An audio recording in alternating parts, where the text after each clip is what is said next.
Do we have, I'll turn to you, David, to present on this item here for you to present from CE on resolutions.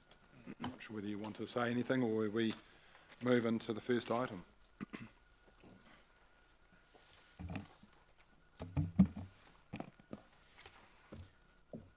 Morena.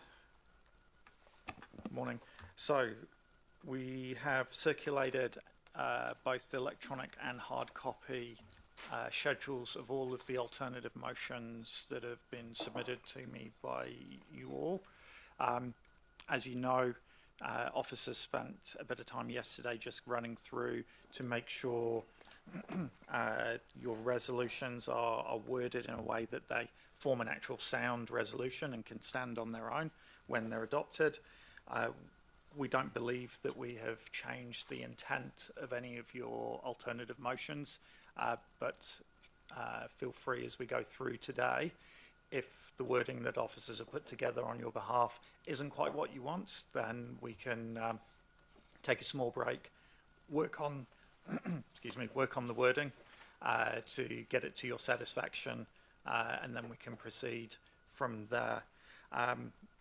As we've discussed before, we are deliberately going to, the chair is deliberately going to put the alternative motions first, so that as elected members, you're first in the queue. The officer's recommendation becomes the last motion to be considered by default if all of the elected members' alternatives are unsuccessful in being passed. A lot of work went into yesterday's session, and I know the team sent out a lot of additional information. I think we got everything that was asked for yesterday, so it would be good today if we could maybe focus questions on the actual final decision, the motions themselves. That obviously doesn't take away your prerogative to ask further questions about the matter, but we've had plenty of time on this. So hopefully we've done a good job of answering all of your questions to get you to this point so that you can make rapid, speedy decisions, and we'll be out of here by 10 o'clock. No. Yeah, tomorrow. I think that's probably enough for me, so I'll hand back to the map. Great, thank you, David. And once again, you know, there is a huge amount of work that goes in to get into this point, not just in the last 18 months, but even the last 24 hours. So it certainly doesn't go unnoticed. So look, let's move to the first item. So just so those members of the community that are looking in or in the room today, yesterday was really about clarifying any queries around the decision making that we needed to make today, and also some fine-tuning of some recommendations which will be presented for each of those decisions. Today is really just about making deliberations or decisions for those items. So let's get into it. Sorry. Right, okay. So just been suggested, I did this yesterday, but are there any declarations of interest that need to be? No? Okay, thank you. Oh, sorry, okay. Councillor Josh? Purely an interest that I'd like to declare. I don't consider it a conflict, but that I'm on the Pākaitori Historic Reserve Board, which is obviously a key stakeholder in one of the decisions today, and also with the community grants, I'm on the board of several NGOs that may in future apply to those grants for funding. Okay. Ditto. Reader boards. Right, okay. Community boards. Right, and Glenda? Yes, I need to do the same. My name's been put forward for the Pākaitori Historic Trust Board, Right, so I'll okay. declare an interest in that as well. Sure. Thanks. And from a personal perspective, I'm not sure whether it counts either. I'm a commercial building owner in Main Street. I don't know whether that, with the hanging baskets, I'm not sure whether that is relevant, and maybe for Rob as well. Yep. Sorry, Councillor Charlotte, and I'll come to you, Peter.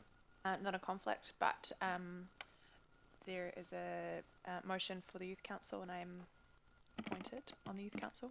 Okay, great, thank you. Councillor Peter. Yes, thank you. I have no declarations of interest. But could I indulge my fellow councillors and yourself to a 2-minute preamble of stating where I will make my approach from? Not at this time, no. No? We'll, Cool. Okay, yeah, we'll save that for during the session. So, yeah, but thank you. So look, let's move into the selling of assets. We didn't receive any elected member alternatives, so what we'll stick with the officer recommendation. That's what we've got in front of us, and I'll read it out. Selling of assets to repay debt, that the proposed $16 million of asset sales is removed from the long-term plan 2024 to 2034 budget, and B, includes an additional $450,000 of revenue for each year of the long-term plan 24-34 from its investment properties, and C, notes that the removal of the proposed $16 million of asset sales from the draft long-term plan 24 to 34 budget does not preclude the sale of assets, subject to required identification, confirmation and consultation processes. So, do we have any presentation on this, or we're just going straight into it? We can just go straight. Go straight, yeah, well, I'm sure, I assume that's the case. I just wanted to check there's nothing else to add to the report. So, do we have any questions on this matter? I see a couple of, Councillor Rob. Thank you. First of all, I'd be happy to move the resolution if there's going to be a second to get that moving. So if we could, sorry, just at the start of the day, if I could just make it very clear, just bring your microphones, you know, a few centimetres closer to you so everyone can hear. Yeah. Yes, I'd just like to ask the Chief Executive though, the 450,000 each year extra, will that essentially come from increasing the rentals? And secondly, what is the target rate of return on this of the investment portfolio? Through you, Worship, so first of all, the $450,000 increase includes the additional revenue that we're collecting from the buildings that we recently purchased on the main street. The additional 250 that we haven't yet secured will likely come from a combination of sources. It could come from selling underperforming assets and using the proceeds to buy higher performing assets to increase the revenue. There'll likely be periodic rent reviews as well that also increase some of our revenue. So it'll be a mixture. In terms of a target return for the portfolio, that is a target for council to set. But in my view, given the starting position of the portfolio being incredibly low, we should be aiming to get it up to 5% very quickly, and then beyond there, 7-8%, given the current economic climate and the returns you can get by putting the money in the bank being higher. So, right, Councillor Charlie. Thank you. Just need to reconfirm what difference this will make to our base rate of 10.8%, 10.6%. The current rate increase, this won't affect that?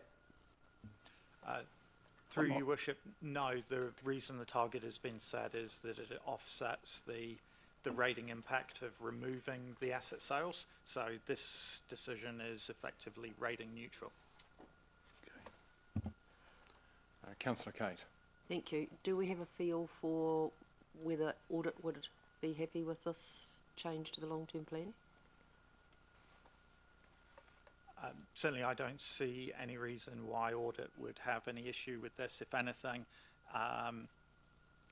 they would probably be a little bit more comfortable with this approach because they were signalling that there was a degree of risk and uncertainty around whether we would be able to sell the properties or not. So yeah, this would probably go in our favour in terms of audit's view. Aye, I'm happy to second this. Okay. All right. Oh, one more question is there? Okay, Councillor Jenny. Yeah, it's a concern question. It's in C, and the words does not preclude the sale of assets, and I'm thinking it is our intention to sell assets. We're not going to sell 16 million in the coming year, and we were probably never going to be able to do that anyway. But our intention is to sell. It's not a possibility. It's an intention, and I just think that might be just a bit oblique. That's all. Through your worship, the purpose of C was really just to add clarity. That just because we're removing the $16 million of asset sales from the budget, that part of the resolution doesn't then become a reason that you cannot sell anything. So it is there as a point of clarification only. All right. So I don't think there's any more questions. So I think Councillor Rob, were you happy to move that? You said okay, and Councillor, I think it was Councillor Kate was to second that.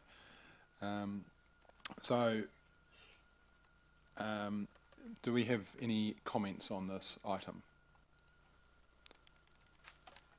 Deputy Mayor Helen. Thank you. Thank you. So I guess for the public's interest as much as anything, there was good discussion on this, and for us it's not about not selling. It's about selling at the right time, for the right price, and selling the right asset. So with a proposed 16 million of sales, there's always a risk that staff feel and council feels pressure to sell, and that's never a good time to sell. Being able to take this out of the budget means we're not relying on this to keep rates low, but the intention is for good investment, which will in some cases mean divestment and investment in other property, etc. So I think it's a good move, but we're not signalling that we're not selling. This is about a managed asset and investment strategy. Thank you. Great, thank you. Look, I'll add to that as well. For me, it's about leveraging and optimising our current property portfolio, and I don't think we've done that. It's very clear that it's been under yielding. And also I also agree that some criteria for sale needs to be discussed at a later time. But importantly, what the community told us was that they want to be consulted with, and obviously we would do that, but they made that clear, but obviously we would very much do that. We wouldn't just rush into it. It would be very clear and very open, and it would go through a process to ensure that they were involved in that. So next question is from Councillor Philippa. Comment. Oh, sorry. Next comment. Sorry. Yeah. Thank you. I think we've had some good questioning and great feedback from the community here. With respect, we had a 6-point plan, and obviously that number 6 point was selling assets to repay debt. Sorry. Obviously, it's the devil's in the detail, and I think that's what really concerned our community, and it probably concerned us as well, and it was actually a very big ask and a bold move by our chief executive, but we've had some some strong feedback. I've had some particularly some sporting clubs kind of get quite anxious over it, wondering if some of the land that they might sit on might just be pulled out from under them. So, and we had like the likes of Sport Wanganui talk to us about their preferred option, absolutely being about consultation undertaken while the community has enough information to access the potential losses against the impact on rates. So very supportive of this resolution. Obviously we need to we need to get some revenue to deal with the rating impact we're perhaps not going to get from selling the amount we thought. And I understand a commercial property manager is being brought on board, which will help with all that. I'm not sure if that's quite the right name, but I support this resolution. Thank you. Right.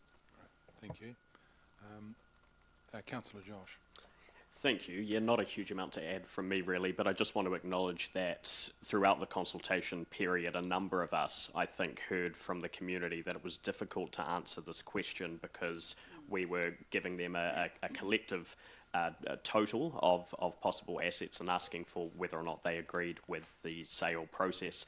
A number of the residents that I spoke to, particularly over in Wanganui East, the Hakeke Street Community Centre, queried what the consultation process would look like, and obviously it was really difficult to answer that question when we were talking about non-specific assets. And so I think that this process will enable us to consider in a very careful way what the consultation process, if any, looks like on significant assets that we did choose to sell, and it also, I guess, speaks to our commitment to enhancing the property portfolio as well. So I support it. Thank you.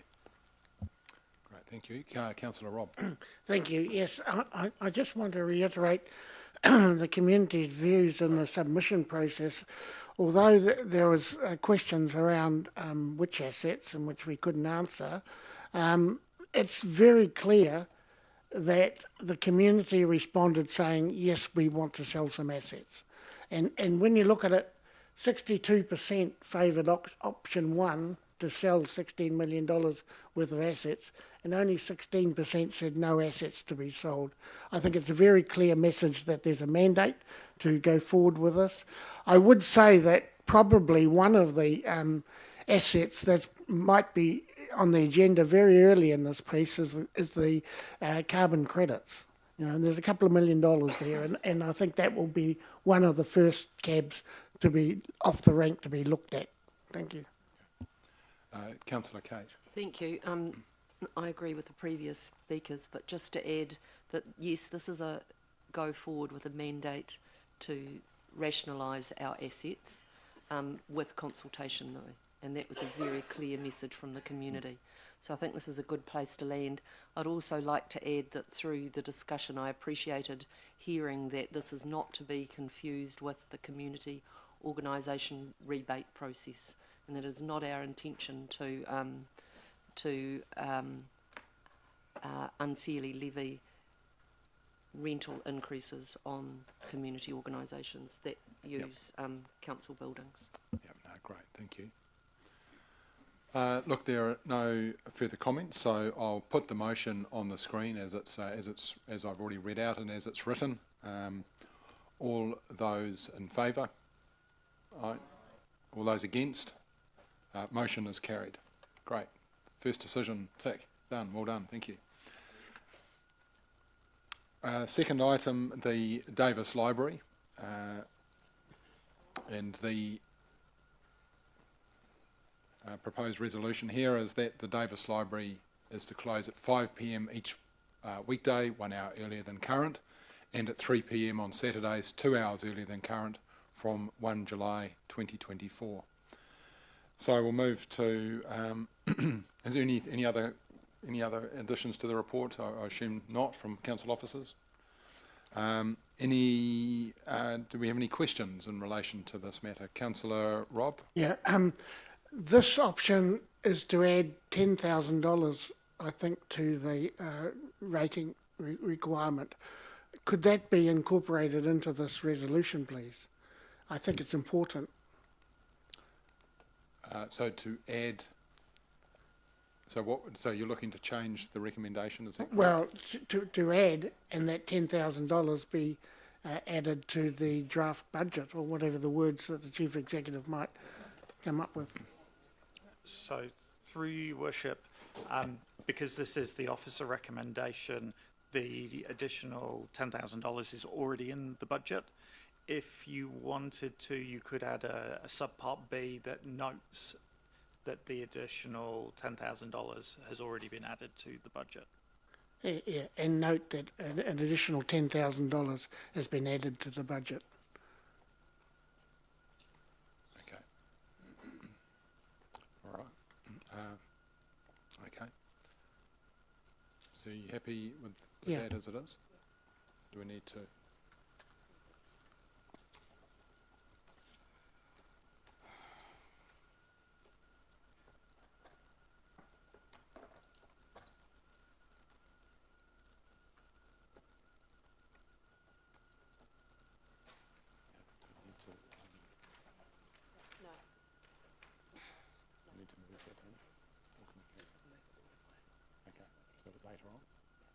so we'll look at this later on as to whether we're moving it, but we'll continue with questions. So, Councillor Philippa. Yeah, thank you. Sorry, my questions come from Councillor Rob's request. I might have missed something, but the initial option in consultation to close the Davis Library 1 day a week had a $43,000 rate impact, and my understanding was option A now is basically doing that, but it's doing it through part days, like 7 total hours. So we have some explanation where so this says to me that we're adding an extra 10,000, so that budget would go up to $43,000. Is that correct? So through you, Your Worship, the original proposal was to close 1 day a week. That would, for the sake of round numbers, would save approximately $40,000. Through the consultation process, we heard from the community a preference to just reduce the opening hours by an hour a day so that it could continue on a 7 days a week basis. The saving from doing that is only approximately $30,000, so there's a $10,000 difference between the two savings. When we've put this forward as the recommended option from officers, we've updated the budget so that it only includes a $30,000 saving, not the original $40,000, so that the budget matches the proposal. Does that make sense? Well, no, sorry, I'm actually, sorry, I'm nodding, but I am confused. I'm being a bit, we're talking about adding an additional 10,000, and you've just said now we're going to save an additional 10,000. No. Can I get the Chief Executive to answer? So please? the original proposal was to save $30,000. The amended proposal only saves, so the original proposal saved $40,000. The amended proposal will save $30,000. So the budget has already been increased by the difference, $10,000, to reflect a smaller saving. Basically, it's a shortfall of what we had anticipated. Yeah, that's what I understand that one. Thank you. Sure. And that is that if this fails, that we have option option 1, which is to close for 1 day during the week, is approved by council. Okay, if this fails. Okay. Right, Councillor Josh. Thank you. I'm not speaking to the motion. I just want to speak to the amendment, if you can call it that. I personally would prefer that that's taken out. I think for anyone reading it, it is confusing. I understand entirely what's going on, and I think Philip has clarified well, but for anyone reading this, it does look like we're adding more money into the budget. I think it's far cleaner just to leave it as number A. We are adding money. Okay, Councillor Kate. An option might be to just add that it's been added to the draft or the draft long-term budget, because that was the draft that we went out with. There is now an extra $10,000 worth of expenditure added to that. Could we just note that the total saving will be 35,000 or whatever it is? Isn't that the easiest option? Yeah. Yeah. And they both effectively do the same. It's a matter of if we read this back in a year's time, is it clear? That's kind It's of about the test making case. it clear to the public what it is that we're doing and how much money is being saved, if that's the intention. Yeah, that's right. Yep, and we're trying to note that. So I think it's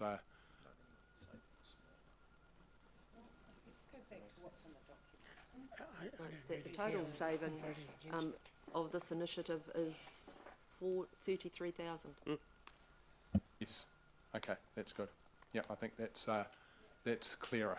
And so yeah, thanks for clarifying that, Philippa.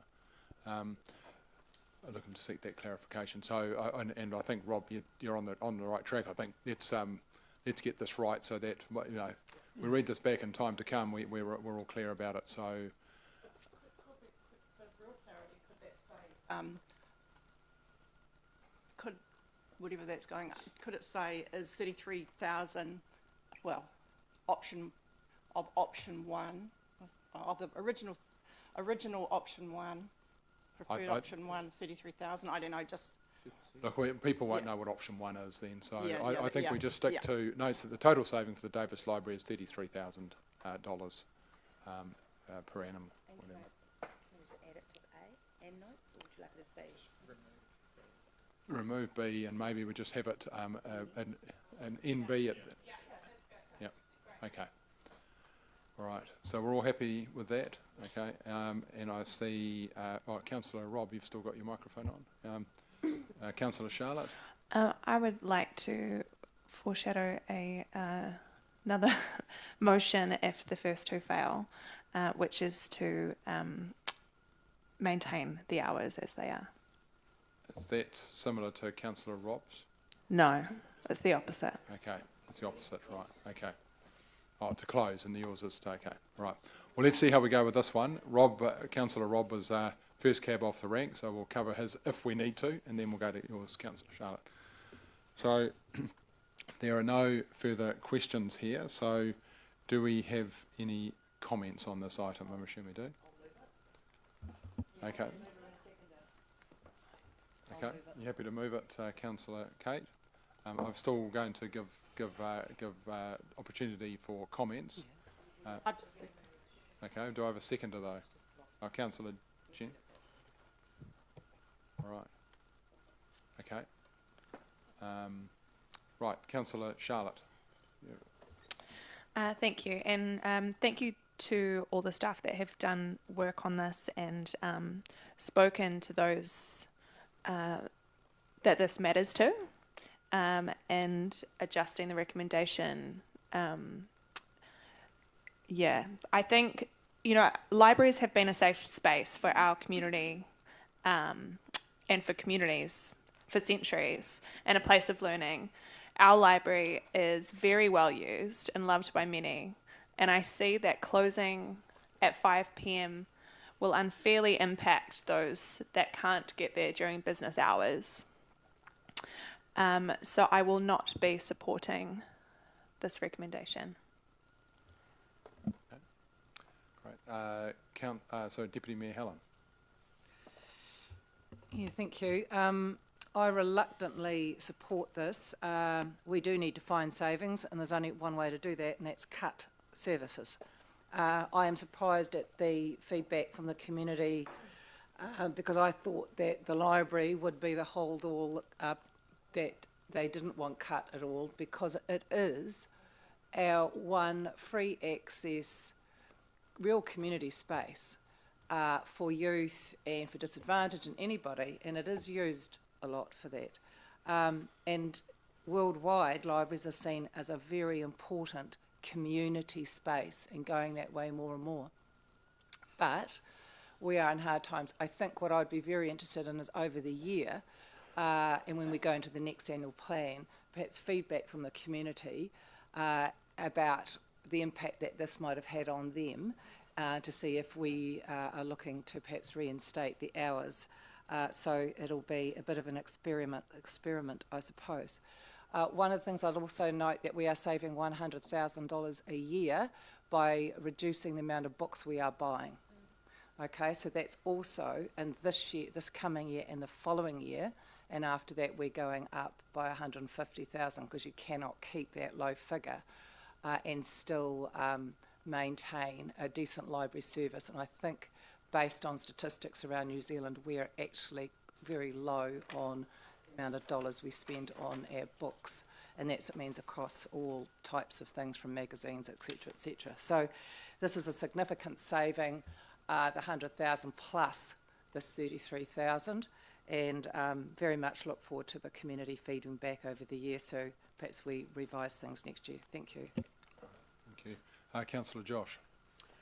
Thank you. Yeah, I'm going to support this recommendation, and I'm going to support it because it is a really good way of responding to the feedback that we heard from the community, those that do believe in the value of libraries, which hopefully is all of us, but ensuring that there is certainty across the week in terms of when people can expect to go there to be passive or to read a book or to have a coffee or whatever. At the same time, it does achieve the savings that we set out to achieve in the draft LTP.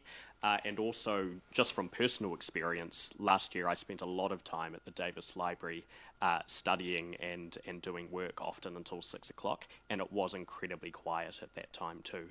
So I'm comfortable that the impact on the users will be fairly minimal through this recommendation, so I'll be supporting it. Thank you. Thank you. Councillor Robb. Yeah. Thank you. I will not be supporting this recommendation. As looking at the submissions, it's damn clear that the public chose the closure of 1 day per week. 62% said close during the week, 1 day during the week. 8% said close 1 day in the weekend. So that's nearly, what's that? 58% and 8, which is 64% said that 1 day a week is the choice. And I think that that is quite a clear mandate. I'm also not convinced that the inconvenience of closing from 5 till 6 is less than 1 day per week.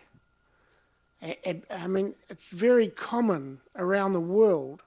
I know if you go to France or Italy, museums and galleries and those sorts of cultural institutions are closed on Mondays.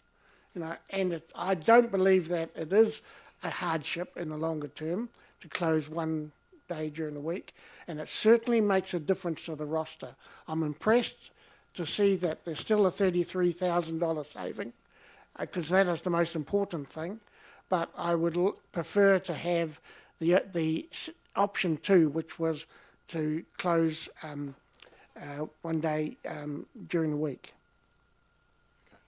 Thank you, Councillor Robb. Councillor Michael. Yeah, I can't support this for 2 reasons. One, that the public have asked for us to close a day. And 2, and probably more importantly, I actually think that the 1 hour from 5 o'clock to 6 o'clock is worse than a day, personally. The working class person who leaves the job at 5 o'clock cannot go to the library. I find that a little bit strange, so I actually prefer the next motion. Thank you. Councillor Philippa. Yeah, I will reluctantly support this resolution. I mean, our staff, I believe, also had, you know, the people that work there, actually our staff, I think, have also come forward and suggested this. I could be wrong on that. You know, the resolution that we've got there, I think the impact overall was less. Obviously, the cost is less. And, you know, if we gave the public this option about 1 hour a week, 1 hour on the weekdays and 2 hours on the Saturday, they may well have supported it. So, you know, the point is, in option 1, closing for 1 day a week, you know, that was our preferred option, and we said, i.e. a Monday. So yes, the majority of people supported that, but you know, you know, we didn't give them a whole heap of options. Our libraries, our parks, our reserves, our pools are our most loved and used spaces. So it's really, really important that it's open 7 days a week. So thanks for all the input here, and I would ask my colleagues to look to support this motion. Thank you. Right, thank you. Councillor Ross.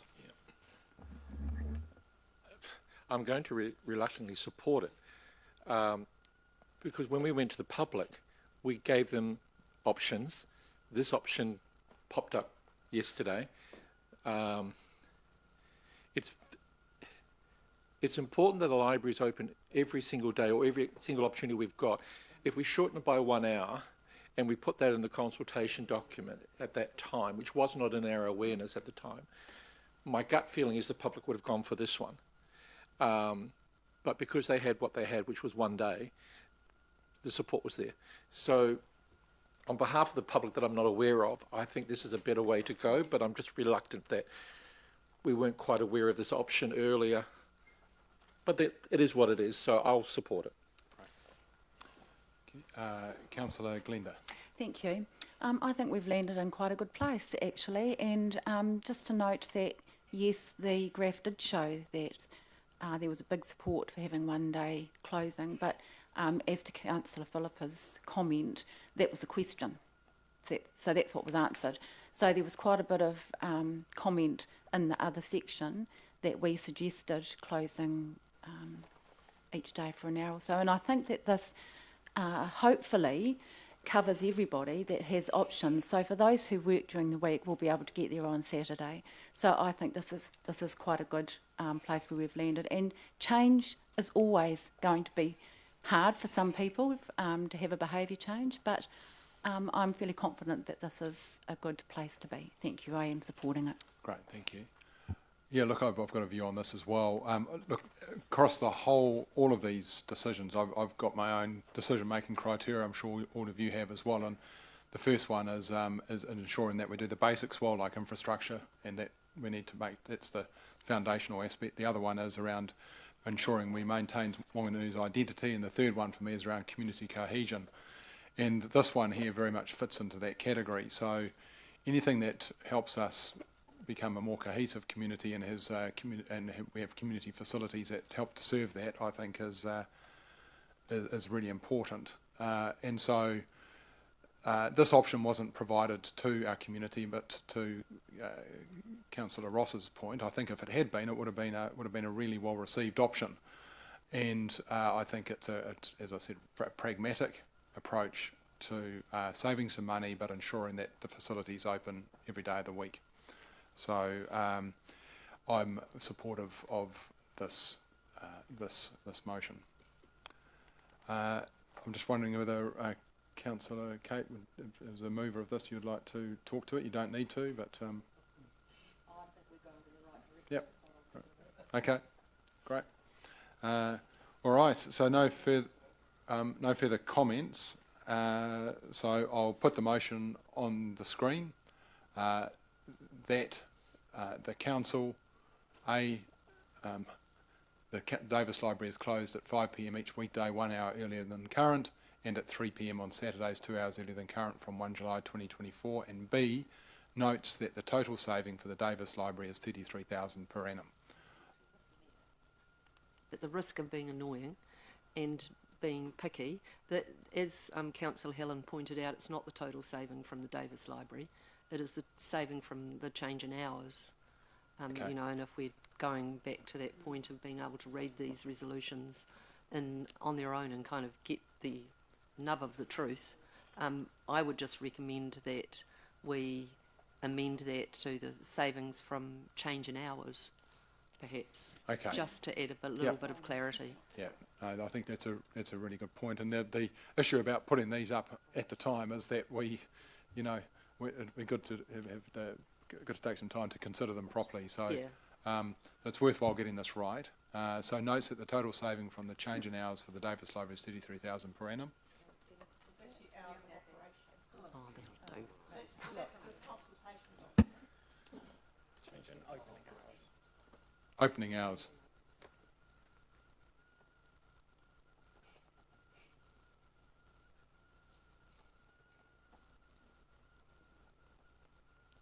Okay. Are you happy with that? Okay.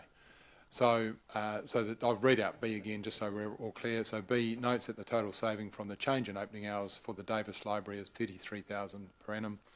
So I'll put. Yeah, sorry, nodding there. So, all those in favour? Aye. Against? So note we've got 3 against. Okay, the motion is carried. All right. Right, the next item is the Wanganui East Pool.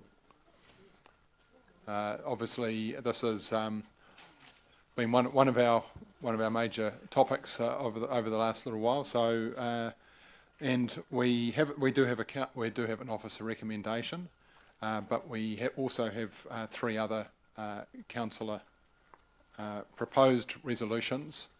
And the first one, so what we'll do is we'll go through each one of these at the time, the order that they came in. The first one was Councillor Josh's proposed resolution. So we'll cover that off first. If that fails, we'll then move to Deputy Mayor Helen's proposed resolution, and if that fails, we'll then move to Councillor Michael's resolution. If that fails, we'll move to the council officer recommendation. So we'll see where we get to. Well, all right, Councillor Philippa. Just some clarity on, I guess, the whole day where we've got this situation where there's a number of councillor proposed resolutions. Are you looking to get the mover? It might be quite clear unless they've changed their mind, always possible. Are you looking to get a mover and seconder first so that we know we've actually got something to Correct. work with? Yes. And then if there isn't a seconder, we move to the next one. Would that be correct? If there's no seconder, we can't carry on with that. Great, So, just for yeah. real clarity and for the public. Thank you. Yeah, no, that's good. And Councillor Rob, did you have a query? Yeah, I want some questions of the officer, please. Okay. On the report Yep, that sure. went out last night. So yes, okay, that's fine.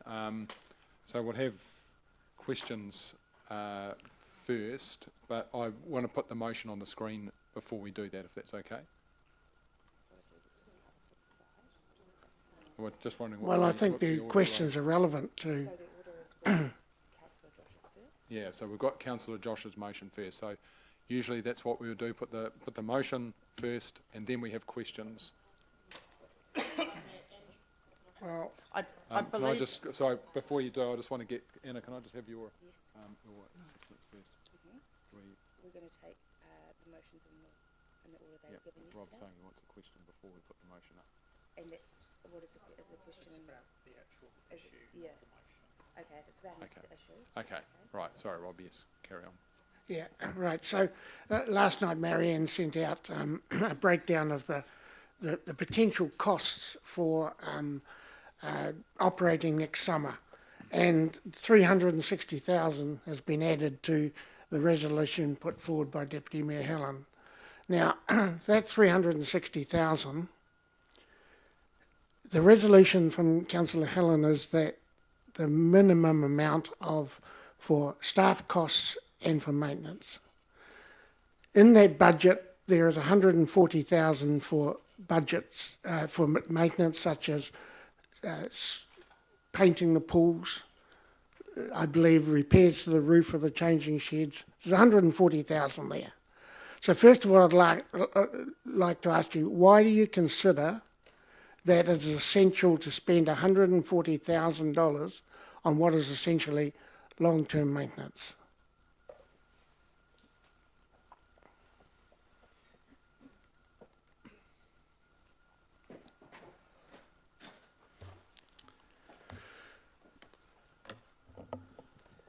So the essential maintenance is more to do with the upgrade of the pool. That doesn't include the roof lift. So we have looked at the budget of if it was what is the essential. If it was for one season only, we wouldn't be repairing the roof. However, there is maintenance that is required to the pools. The planned maintenance for the repaint, Mike's confirmed that would be loan funded, so that wouldn't be part of the rates increase of the 360. But the actual planned maintenance, the 80,000 in there, it's including things for the chlorine tank. It's including, it's not a matter of just opening it up and filling up the pool. There's a lot that has to happen in order to have it function safely. Can equate it to if you have a car, you don't just put petrol in it, you need to put water and oil and all the other things as well. There's a lot that we have to do regardless whether it's one season or more. Well, it'd be pretty hard to convince the public that you need to paint the pool for one season. But the other question is, the big cost there is 220,000 for staff costs. And what you've said to us is that this is double what it would normally be because of the security issues and they don't want to work on their own. If those roles were performed by either members of the community, there's a widespread support for keeping this pool open in the local community, or such organisations as Maori Wardens, could we not reduce that budget? So Maori Wardens still come at a cost. This isn't free labour. Members of the public, while they may have the best interest and passion about keeping it open, are not qualified to be in a position to run or to manage safety issues at the start. The staff are at least trained to deal with some of this. They know how to step away from situations. They are given cert training and various things to actually deal with potential conflicts. It's a nice idea in theory that people would volunteer and come and help. We still have to train people. Volunteers can't just turn up and wander around. You still have to spend money on training them. You've got to make sure they're safe. The double in the staff cost was identifying whether we had to buddy up or whether we just have a more senior someone who can be there for that support. It could be security guards, it could be having a police presence, but is that also the image you want for a community pool? The fact that we have to look at these issues is an issue in itself. Okay, so what could be an acceptable figure for one season if it was to be reduced from the 360? 220. Oh, for staffing, you mean, or in total? No, for overall. Oh, I mean, we could remove the repaint, absolutely. I mean, we need to do repairs to the pool before it's filled, but we do not need to paint it. The changing rooms are a mess. They were vandalised. There's no hot water in changing rooms. There's no drinking water on site, we've realised as well, so we have issues around that. It all kind of ties into a lot of health and safety. We have staff working there as well as members of the public. So there is some maintenance that is essential. So I would say, yep, you could remove the 60,000 for the repaint. The rest would need to be stay in there. Okay, thank you. Right, I'm happy to carry on with questions as long as it's not related to this particular proposed resolution. So, Councillor Kate? I accept what you're saying, Marianne. I'm just feeling perhaps you're, how do I say this? You've just suggested to us that you could remove the 60,000 to repaint and that 80,000 would be enough for planned maintenance to do what needs to happen there. Are you sure that that's all you need? It would cover the basics. It would be, the pools would be able to be filled and operated. It wouldn't be having maintenance to the changing rooms. It wouldn't be anything nice. It would be the basics that the pools could then be filled and the chlorine would be appropriate and everything. Would it put good the vandalism that's... No. The things with the vandalism, so the changing rooms, as you saw on the visit, they're downstairs, so they're out of sight. If this was to be continued as an activity, we'd be putting in proper security, more CCTV, things like that. The changing rooms aren't accessible either. They're quite narrow and obviously downstairs. So there's a whole lot around there. We wouldn't, the changing rooms we've removed a lot of the cubby holes because they weren't lockable storage units, so it's not safe for people to leave things there either. So we pretty much wouldn't touch that area. But you're confident if this budget was lowered to 300,000 that the pool would be in a appropriate state for members of the public for 1 year? For the opening season, yep. Yes. I don't know what that opening season would look like. We'd still need to, having the budget for staffing is one thing. Actually being able to staff it is another thing. Staff who have been affected and have been assaulted there, I can't make them go and work there. So it's a matter of having the staff that will work there. Might have the budget, but it doesn't work if you don't have staff who are qualified. That could flow onto an impact of opening hours or bookings only, various things like that we would look at. But yes, we could operate within a budget of 300,000. How that would operate, I don't know yet. Thank you. Councillor Charlie. Thanks, Marianne. Just on the 220,000 for wages, assuming the pool's open every day for the 3 months or 90 days, it might be because of the weather, but assuming it was open, that's $2,400 a day. Does that sound right? Yeah, so that's doubling up. So at the moment it would be 5 staff. That would be to 10 staff, as well as on the front reception area as well. 10 staff? Yeah, and the opening hours from memory were 7 hours a day. 6 to 7 hours a day. Yeah. It's also, sorry, I should clarify, that's not just the staff working there, so there's also the maintenance staff who go between the splash and the Wanganui East to do all the water testing, There's also management and administration and all the office staff that are based at the Splash, so that's a portion of that as well. Thank you. Right. Well, okay. Councillor Michael. It's a financial question, obviously to the chair, but I think Mike will probably raise his eyebrows.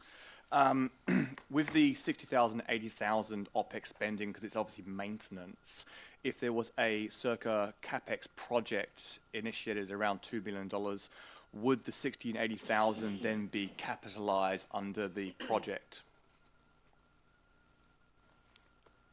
I'd suggest that's not might be a question for the chair, but I think I'm going to delegate that to Michael. It's Mike.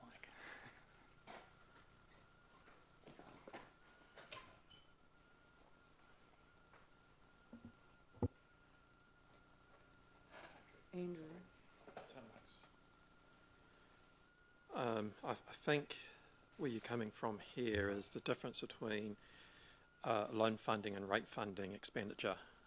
Regardless whether a project is capitalised or put into operating expenditure, often doesn't necessarily indicate how we fund a project. If you put additional funds in there, a large sum of money to do some work there, we would loan fund that.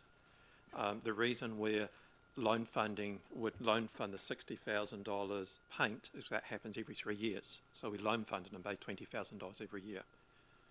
Does that answer your question? It does. So effectively, the $140,000 of OPEX would then become debt funded under a $2 million project. To spread over 10 years. The expenditure which is ongoing every year, operating expenditure which is ongoing every year at a similar amount is rate funded. Correct.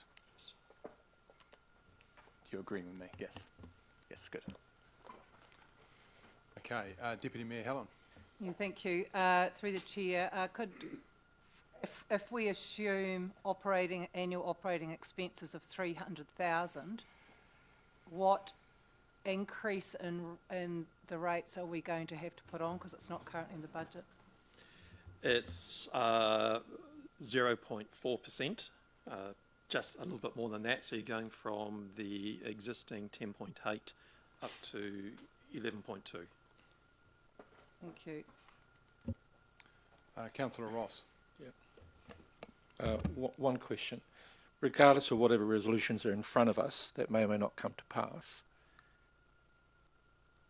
whichever option promotes keeping the pool open for at least one more year, the bottom line is we don't know, even if we throw $120,000 at minimal maintenance, whether we can actually even staff it for the reasons you mentioned earlier with safety. We just won't know until closer to the date.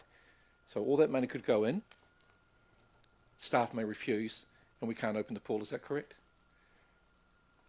Yes, essentially. I mean, we'd obviously be not aiming for that, but it could be either a limited opening season due to the resourcing or, unable to open at times. So, part two.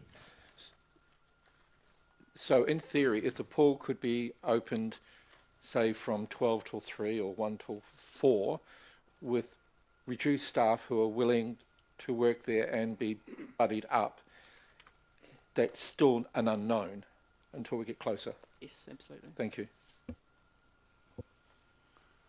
Okay, Councillor Charlotte. Yeah, thank you. My questions are around the same vein, really. So, in terms of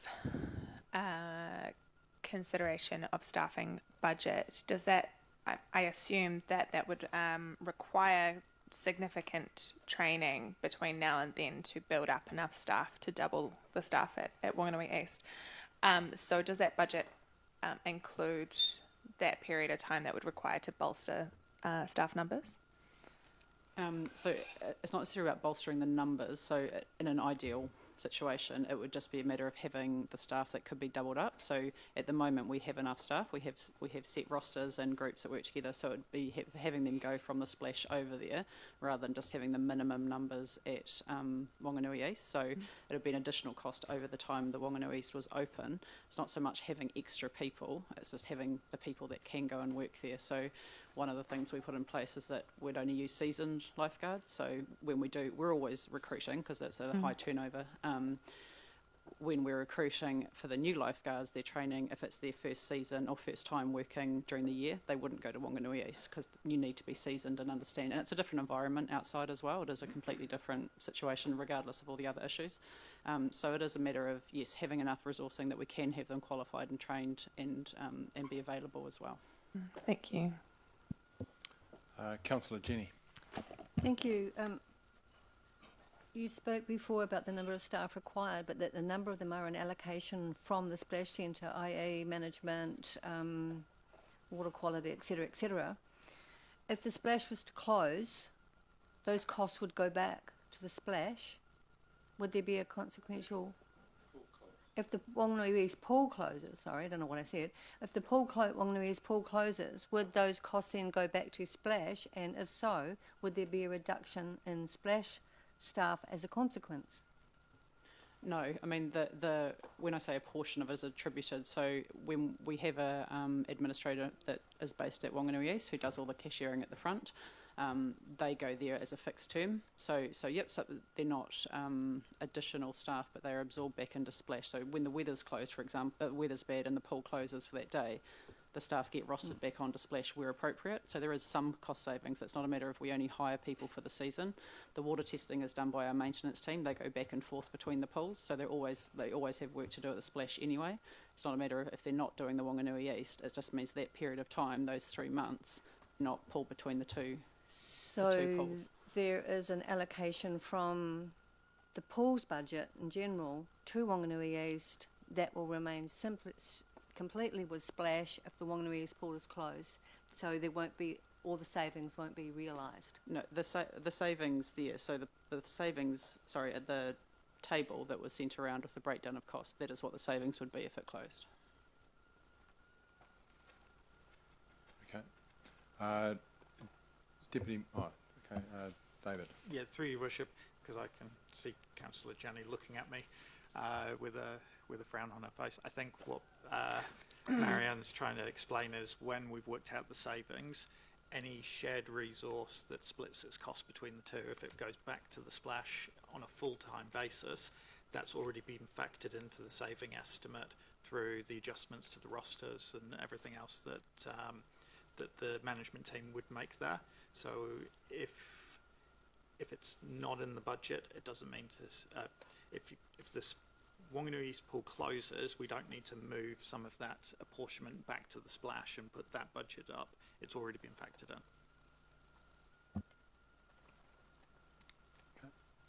Okay. Deputy Mayor Helen. Thank you. From my understanding, let's assume that the operating cost of the 300,000 per annum, and several of the options going to be put up. There's also a business case going to have to be done, so that's additional, at least 40,000, let's say. So that will be an addition onto our budgets, as well as the 300k. And then in following years, if let's say a 2 million capital expenditure on either the Wanganui East pool or somewhere, I work out if that's 2 million, that's $100,000 a year in debt repayments. So that would add on. So through the chair, our finance person, if 2 million is spent on a pool upgrade plus 300,000 operating costs, you're probably closer every year looking at about a 0.5% impact on rates uplift. That would be correct, I'm asking, Mike?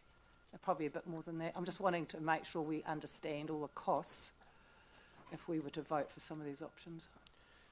The $300,000 operating costs, that's a 0.4. Yeah. If you put $2 million in to do some piece of work, that would be loan funded. Depending what year you put that into the budget, it's roughly 0.25%. So you're looking at about a 0.65, 0.66, somewhere around there. Thank you, Mike. Any further questions? Okay. So look, there are no further questions to clarify as far as the preamble goes. So the motion that has been provided to us by Councillor Josh is that the Council A approves the Whanganui East Pool, remains open, and B allocates 2.1 million for future upgrades subject to a satisfactory business case being completed. So do we have any questions on this proposed recommendation?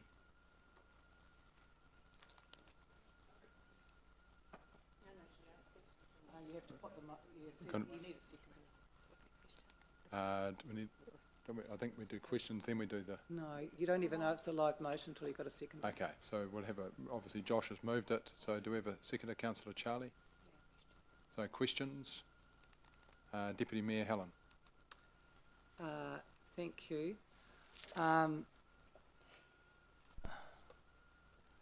My question was, there's no definition in this motion of what the business case you're asking. Is this the business? So I'm asking, what business case are you asking for?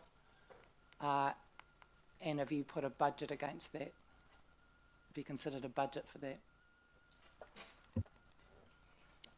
Yeah, so when I put forward this motion, I did indicate that I'd like officer advice on whether there were any specific costs that needed to be included in it to reflect the work that I'm asking for. But I understand that if the pool was to remain open, that cost towards the business case would be included, and there is a approximation of what that would be. When I refer to a business case here, I'm talking about the specific detailed design of what $2.1 million of expenditure to bring the pool up to an appropriate standard would look like, or actually if the 2.1 is reflective of what the cost needs to be.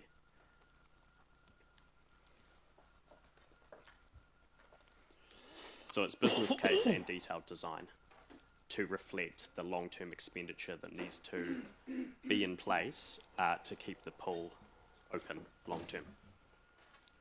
Okay, all right. I'm assuming that answers Deputy Mayor's question, so yeah. All right, I'll go to Councillor Charlie. Are we commenting on this or just questions? No, this is questions. We just had questions around the preamble first. Now we'll go questions specifically related to this motion. Okay. Councillor Rob. Thank you. I'd just like to ask the mover of the motion, we have a point of entry business case now. It's been done by the officers about the $2.1 million upgrade. So why would we not accept that as the business case? Well, through the chair, we heard quite clearly from the officers, or at least I did, that the point of entry business case is exactly that. It's a point of entry business case. It does not include detailed design. And the 2.1 million only reflects that initial investigation. And so what I'm saying is that I acknowledge there needs to be more work to determine what the future investment of the pool looks like. That's just a point of entry business case. Okay. All right. So question is the 2.1 million. When would you see that being? Which year would you see that being allocated over the 24 to 2034 long-term plan?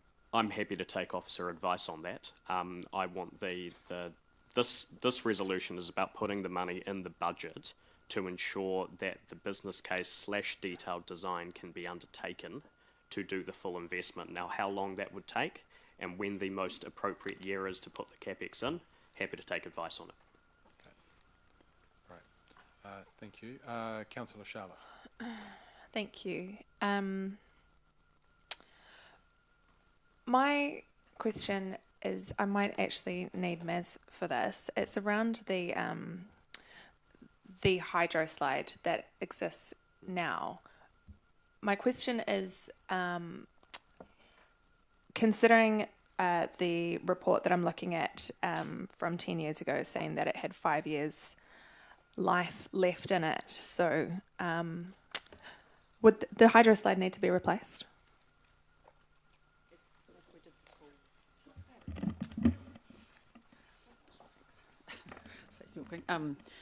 Yeah, if we did the full upgrade, so if we did a full detailed design, we would. We did do a check of it last season when we took it over, the operations over. We did have to replace a few of the, I don't know what they're called, the nuts and bolts sort of thing that were rusting, but it is safe to use. But yes, it would be looked at of being replaced. Well, it would be part of the detailed design of an upgrade. So that would be part of that business case is, do the public want a hydroslide or do they want something else? But that hydroslide doesn't have much longer left in it. Thank you. Councillor Ross. Yes, to Councillor Josh. I'm noting the resolutions that may come after this or not, and there's reference to providing a report for long-term plan for outdoor swimming in Wanganui.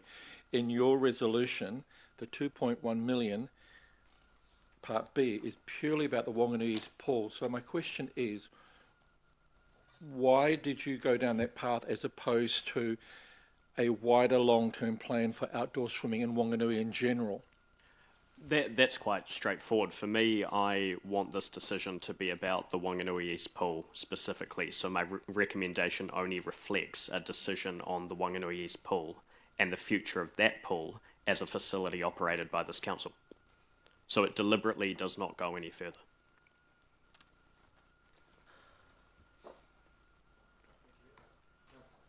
Councillor Philippa. Yeah, again to the mover of the motion. Well, Mr. Mayor, Well, this- I think we're in quasi-debate here. No, well, This is, in my understanding, question time is for matters of clarification or information, not for someone's views. And that's what we're correct. getting into. Okay. Yep. I'm asking questions. We're asking questions. Okay. So I'll. But thank you for the caution. I'll keep a close eye on that. Councillor Philippa. Yeah, Councillor Josh, or the mover, in light of what you just heard from the officer and some previous questions around safety at Wanganui East Pool, do you think that a business, I guess that your support for an upgrade of the Wanganui East Pool is going to deal with those issues in an affordable way? Look, I'm going to follow on from what Councillor Kate just said here. I feel like I'm on a panel at the moment, almost on trial. Now, this is a resolution that I put forward. Those sorts of questions need to be covered off in a debate. This is I'm not sure that this is the standard way of doing things. Okay. Yep. That's fine. Yeah, no, it's fine. Yeah. Through your worship, I'll just make a quick comment that I think will pick up a few of the questions.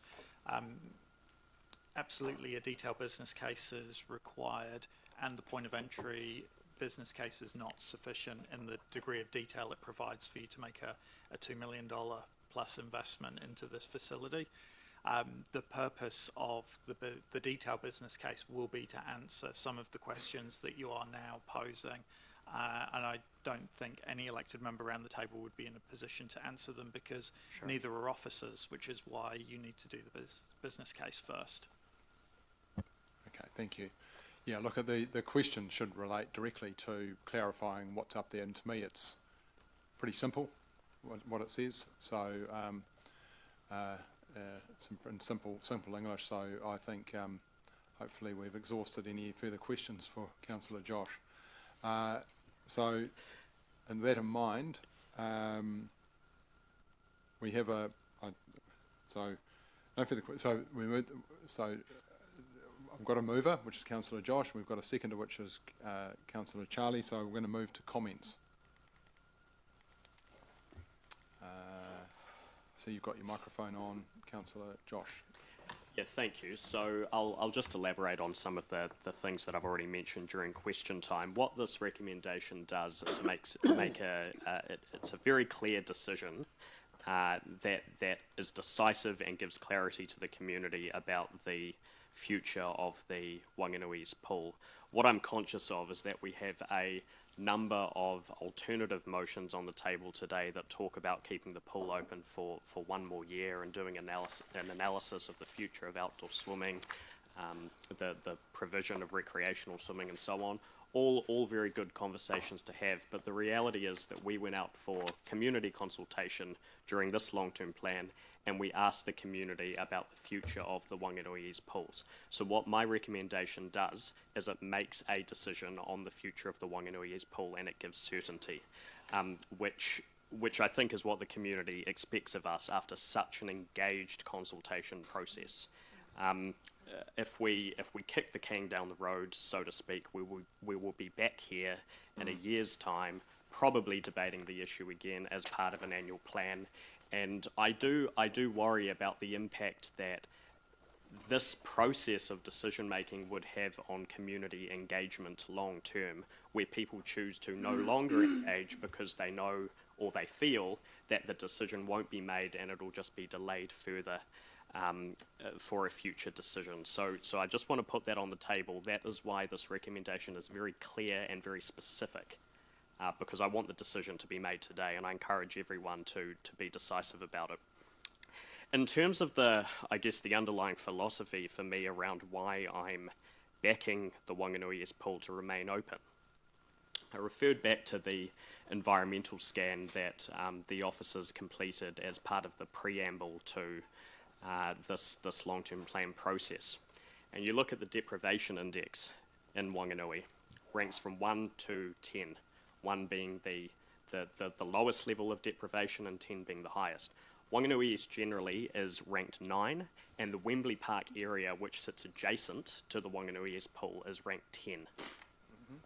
What I'm also conscious of is that, and I pick up on Mayor Andrews' point around community cohesion here, is that when you have spaces for communities to gather, places that make people feel part of a community that's broader than just themselves and their own family, that's when you achieve community cohesion, and that's where you see some of the antisocial issues that could emerge declining over time. And I'm very conscious that over my time on council, we have been very attuned to the suburbs in our community that have been neglected, if you like, over the years, or don't have those placemaking opportunities. One of the things I was really proud of was our decision to introduce library hubs. And the library hub over in Wanganui East, reflected in the Hakiki Street Community Centre, has really added to that community. And I worry that a removal of the Wanganui East pools will actually detract further from a suburb that we've put a lot of effort and that the community has put a lot of effort into trying to revitalise over the last several years. I'm also conscious about fairly distributing council resources as much as possible, and I note that we've got a lot of community services, the Splash Centre, the Opera House, Cook's Gardens, the Sargent Gallery, the museum, and the centre of town. But the suburbs are not entirely neglected, but they definitely are the poor cousin in terms of the services that council provides out there. What this resolution also does is it speaks very clearly to the fact that if we do decide to keep the Wanganui East pools open, that there is going to be a cost, and the cost is going to be substantial, not only in terms of operating costs, but also in terms of the future long-term investment required to keep it viable. And I want to acknowledge the 2 watershed reports, the condition assessments and the asset assessments that were completed in around 2022, and also the strategic leisure report from 2013 that identified that we were not meeting minimum standards. Now that was 2013, that was 11 years ago. And again, this resolution reflects the fact that we've got to stop kicking the can down the road, and we need to make a decision one way or the other. So I'm not in favour of an uncertain outcome today. I encourage everyone to make a decision, open it, invest in it, or close it and forget about it.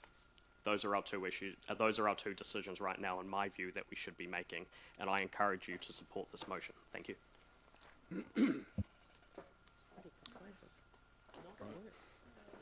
Thank you. Councillor Charlie. Thank you. Mayor Andrew, can I refer to my notes? This is a bit complicated for me. Absolutely. Thank No you. problem at all. I spent days reading and counting the submissions and comments on the Wanganui pool. including the ones in close the pool and don't know sections, there were many comments in favour of keeping the pool open, both these options. And of the 1,283 submitters that I counted, I came with 64% to keep it open and 36 to close it, somewhat more than council's figures. Clearly, any submission in favour should be in the keep open column. Excuse me. It should be noted the chair of Whanganui School Committee put in a submission on behalf of the meeting held at the school, keep the pool open, yet his own submission, keep the pool open, was under something else. So his personal submission in favour of keeping it open wasn't counted. To my knowledge, we haven't included the 50 people in his other submission in our numbers, and I believe they should have been. Of the many there was a very convincing submission from a police diver in the something else column, and he wasn't counted either to keep the pool open. Therein lies the problem. As soon as we move away from the exact wording of the submission, hundreds are not counted as in favour of keeping the pool open. I don't believe we need another report or study. We've had those already, and these submissions clearly say where the pool should be, right where it is now. To build a flash new complex by Splash or anywhere else, not what is needed. The cost will be in the many millions and it will never happen. The Whanganui's pool is 100 years old and leaks, but the structure is still there just like any old building. But there are plenty of modern products out there that can line and seal this pool to brand new or better condition than when built. We don't need to look very far to see that. It needs a new filtration system, replace the swim club steps as well, and that's all in my opinion. I'm very concerned to hear the bad behaviour at the pool. And it's so bad that staff are too frightened to go there, and I don't blame them. But we mustn't let these disruptive people control our lives. I suggest perhaps that school swimming times with teachers on hand, there are less problems than weekends or holidays. We need to consider security is put in place at all times, otherwise the world as we know it will be closed because of the actions of minority groups such as this growing antisocial behaviour. And I will be supporting this. Thank you. The Chief Executive would like to just reply to some of your comments, I think, if that's okay. Cool. Through your worship, I just wanted to provide some clarity around the process of summarising and assessing the submissions. As was explained to you yesterday, officers have presented the figures to you as they were self-categorised by the people that responded to the submissions. So where they have ticked the something else box, regardless of what they put in the free text, they're presented to you as something else. We do not take liberties of moving people between categories because that would be us altering their submissions. So there is nothing flawed or manipulated about the way we presented the submissions to you. You have been given all of the verbatim comments, so where people have ticked the something else box, you know what they have said in the free text boxes, and you know that they have, if they have made comments, to say that they would like to keep the pool open. And I just want to be really clear about that because we are in front of the public and under the media. Thank you. Yeah, thank you, David. I accept that, but the result still remains. Thank you. Councillor Michael. Thank you, Mr. Mayor. Oh, no. You're on. Yep, I'm good. Okay, I'll try and be brief. When I first heard about this from a councillor, in fact, he was standing there, I was standing here, I actually thought he was joking. Why would we ever close the Whanganui East Pool? That's completely crazy. As the process moved on over many months, I realised how serious some of you were. And of course, how serious you were, officers then said, oh, this is a credible option. This should never have been a credible option. As you all know, I put out on social media, use it or lose it. We had 10,000 tamariki, rangatahi people using it. And the reason why I say kids is because if you go there, you'll see it's full of kids. There's no adults, supervision at all, really. There's like 9 adults, 55 kids, all having a great time. So when I first heard it, I was very confused. It's weird. go away. I heard a comment that kids can just go to Splash. Cool. So these kids are going to sit and walk from Whanganui East to Splash by themselves. Get on their bikes, ride. I guess it isn't the 60s anymore, but they could just ride their bikes. They're not going to. They're going to go to the river.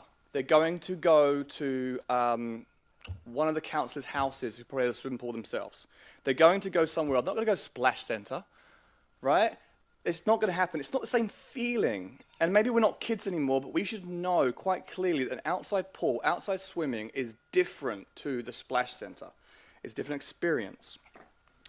So I mentioned a few months ago, I think we were in private at the time, but at the end of the day, it was 2017, 2018, 2019, no deaths in the river for children. And then 2020, 2021, when it was closed, we had 3 deaths of between 5 and 15-year-olds. Now, correlation does not equal causation. I totally understand that. However, if there was a Whanganui swimming pool open at the time, would they have swam there and been protected by our wonderful staff, or would they have been still in the river and drowned? Now, the costs needed are quite interesting. I'm not going to debate the costs, because the costs are the costs, but I just quickly worked out the number of hours we opened, and with 6 people running, at $66.67 per hour to run that pool per person. I'm on $42,000. I would happily take a job at that rate, please. We used to have 3 people, 4 with the slide. Seems fair. I get the security concerns. I really do. I was there during the first day that this happened, right? And it did escalate more and more and more and more. My kids were playing with their kids. We were having a great time. And then it became a different environment. Now, I urge this council to go and talk to this group and actually have a conversation about, do you want your tamariki to have fun with my tamariki, or do you want to close it down because of your bad behaviour? Conversation might fix that. Happy to have it myself if that's appropriate. The results in submission are clear. People want it. They want to keep it. They don't want indecisive actions. They want it done. Now, that is including, for me, 55% keep, 38% close. Slightly different to my colleague here, only because it's how you interpret the don't knows. But very clearly in favour of keeping that pool. It is interesting that Whanganui East, Gonville, and the Central, clearly family areas wanting to keep it open. The families want it open. People who have their own swimming pools, people who probably don't swim anymore, and people who probably go to certain private schools want it closed. That makes sense. Castlecliff want it closed as well. I get it, Castlecliff, you probably don't bike or walk to the splash centre the same way kids from Whanganui Pool will not bike and swim to the splash centre. That's all I have to really say. I support this motion, although I would like to see a wider use of $2.1 million. It's a definitive thing that is completed here and now with no ambiguity. We give the people what they want and the kids what they need. Thank you. Great, thank you. So, Councillor Philippa, you're next. Yeah, thank you. I think, well, as the Mayor said, for all of us, there's some real big issues in this plan, but this is a very big one. I think it's very emotional. We've probably all spent time, either ourselves or our family, or heard stories about people of many great years at Whanganui Pool. And I myself, my children were born in they were born in the hospital, but lived in Hakiki Street, pretty much right next door, and have spent many years at that pool. So very, very difficult position. I also, and I literally have swum at least twice a week since the age of 5 years old. Thank my past mother for that. So I think the passion, the care is undeniable. And people think I was really passionate. And of course, I put my hand up, a velodrome, people loved it or hated it. But this is so much more important. Our libraries, our parks, our playgrounds, and our pools are our most loved and utilised facilities. However, this pool does deserve, is even with a 300,000 K budget, this pool definitely deserves a last hurrah for this community. To cut them off last year and now to say it may not open again, I think is very harsh, and I think we need to take that community along with us. But I'll be honest in saying, in brief, I will not be supporting these resolutions, and ask my colleagues to seriously look at the following resolutions, which do support of Councillor Craig's, keeping the pool open for the next season, but looking at an options report for both pools. But I'm going to go back to that in a minute. I want to just go quickly to the drowning issue. In brief, I've gone to Water Safety New Zealand stats and updated stats, and we actually have carved our drowning stats in New Zealand since the 1980s from about 163 deaths to about 80, but we're struggling to get them down since over the last 10 years. It's our coastline. It's the 10th largest coastline in the world, if you didn't know. And in particular, the North Island and Northland. That is where the majority of our drowning's happening, 50-plus-year-old men in boats. Our pools, private and public, are actually very, very safe. Our community, yes, 48% of those submitters, that's 703, said supported keeping Wanganui Pool open. 35%, 509, said to close it and do the feasibility study around outdoor swimming. But many talked about that really Wanganui did not. I was surprised the number that actually didn't want to keep it open because it's not because our wider community don't support it. And I think they're kind of, well, I won't go any further on that one. That they had a number of concerns. Deprivation, community cohesion. I couldn't agree more with Councillor Josh. We need more investment and support in our community hubs. Wanganui East has the Hakiki Street Library Hub. It's very important.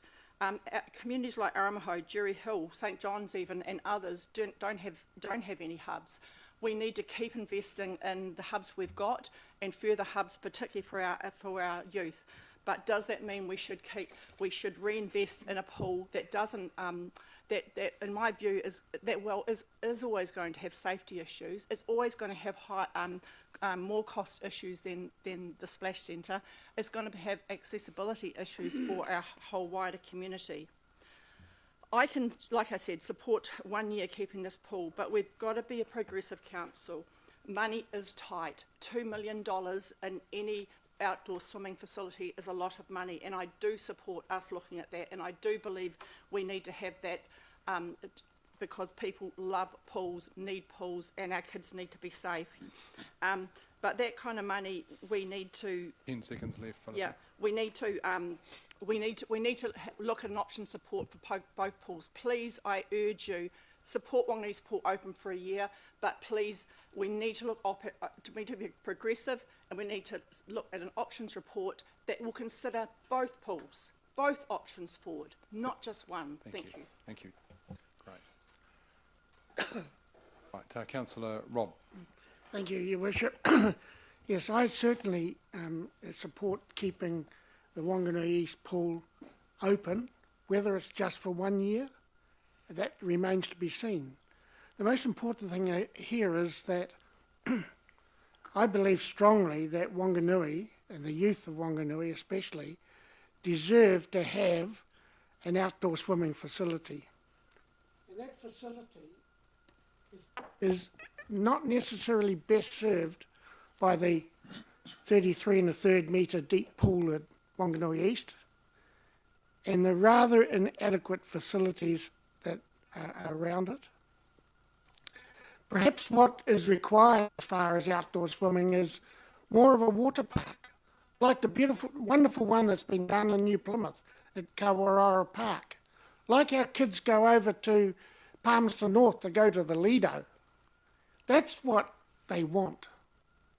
You know, and so what is really necessary here is that if I support this $2.1 million upgrade, it's an upgrade to a 100-year-old pool.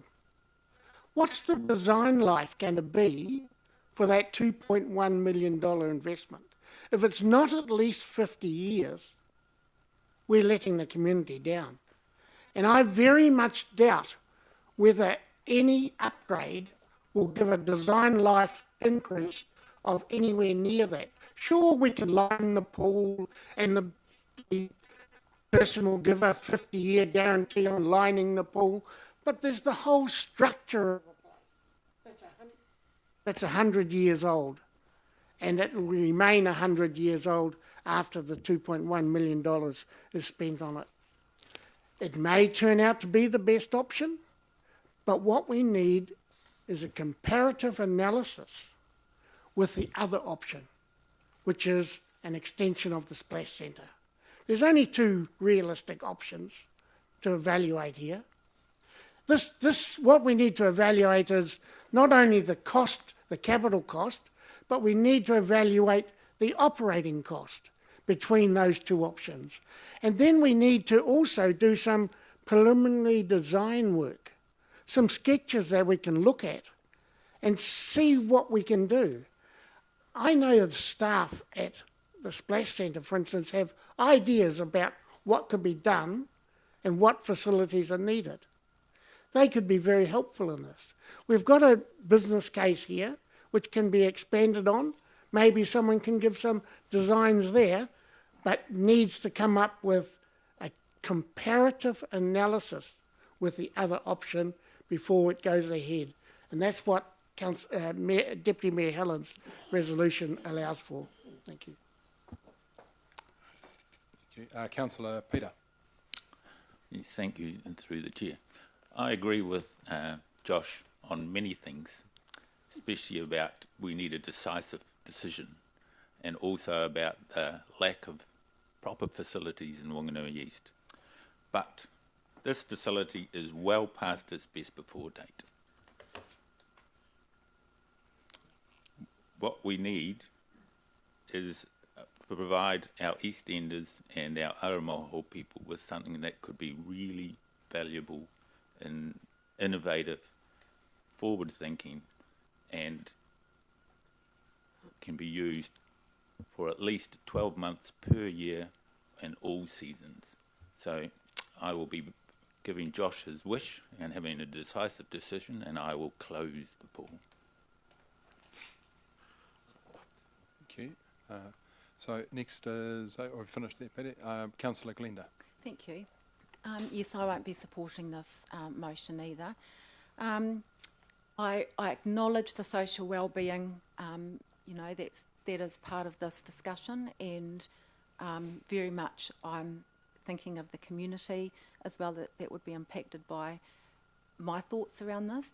However, I'm really struggling with the $2.1 million, to be honest. The prudent use of ratepayers' money is all of our responsibility. And I really struggle with the notion that spending $2.1 million on an almost 100-year pool that is open for 4 months of the year, that will still result in an almost 100-year-old pool as being prudent. To ask all ratepayers in Wanganui to bear the cost is a brave ask, actually, I think. And we're just essentially asking them to take one for the team. To suggest the pool be open for another year, I actually agree with Councillor Josh when he says we need some clarity around that. It's either yes or no. That's why I'm saying close it. And I'm all for having an options report or aquatic strategy, whatever you call it, to see what other options are. You know, let's reimagine what the possibilities could be for this. I know that I've talked to the councillors around the table about Hastings and the much loved Fantasyland, that I grew up with over there. It was an iconic theme park in my time. That became a very old infrastructure as well that just could not have any more money sunk into it. So they closed it, much to the uproar of the community. But that was reimagined into Splash Planet which today is another iconic theme park that is known all over New Zealand. So, you know, let's not just think that this is the end, but when something goes, it gives the possibility for something else better that we can invest money in, and it would be an investment into a new structure, not an old structure. I think that's it. Thanks. Councillor Ross. Yeah, thank you. We're meant to be trying to keep the rates as low as we can.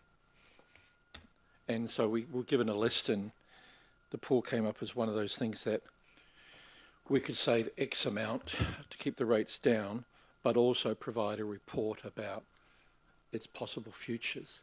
There is no doubt that Wanganui East is a deprived area as far as Rangatahi, Tamariki go. They have very few options. They don't, a lot of them have the money to go across town to the splash centre. They may have Kowhai Park.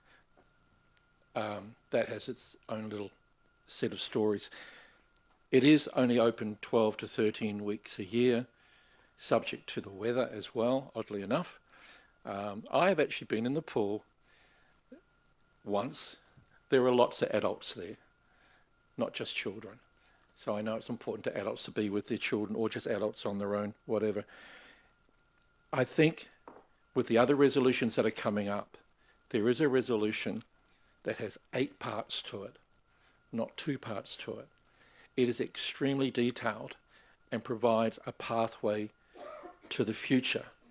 However, when I saw the original option to close the pool and then to make the rate saving for that year, plus do a report, that was the original premise that I looked at. I haven't moved from that. I need to save money for the ratepayer. We need to save money for the ratepayer. We need a report. But I'm also caught up with the fact that swimming in Wanganui needs to be looked at as totality. And in talking to another councillor the other day, we need a facility for Wanganui East. We absolutely do, whether it's swimming or climbing walls or other activities. They need something in the long term, and I think that needs to be part of it. So I think that the resolution that we have in front of us is missing a number of steps. I don't think it's broad enough or wide enough, and I am not convinced that that is the way to go forward to balance the rates reduction versus what children in Wanganui East need. Thank you. Thank you. Councillor Jenny. Thank you. I like this resolution because it's very simple and it doesn't dictate, and it opens it up to subject to a satisfactory business case, whatever that business case may be.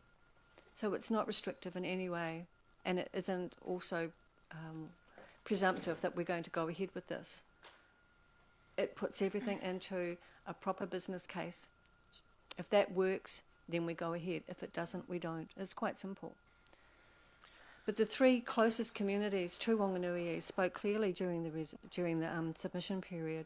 That's Aramaho, Wanganui East and Central. These are the people that don't travel to Splash.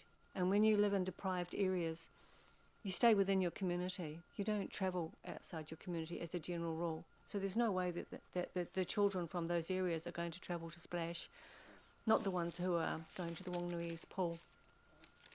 So that is a serious consideration that we need to consider, the needs and benefits to those communities. We've heard a lot about the social or the antisocial behaviour that's been occurring at the pool, and there is a potential solution to that.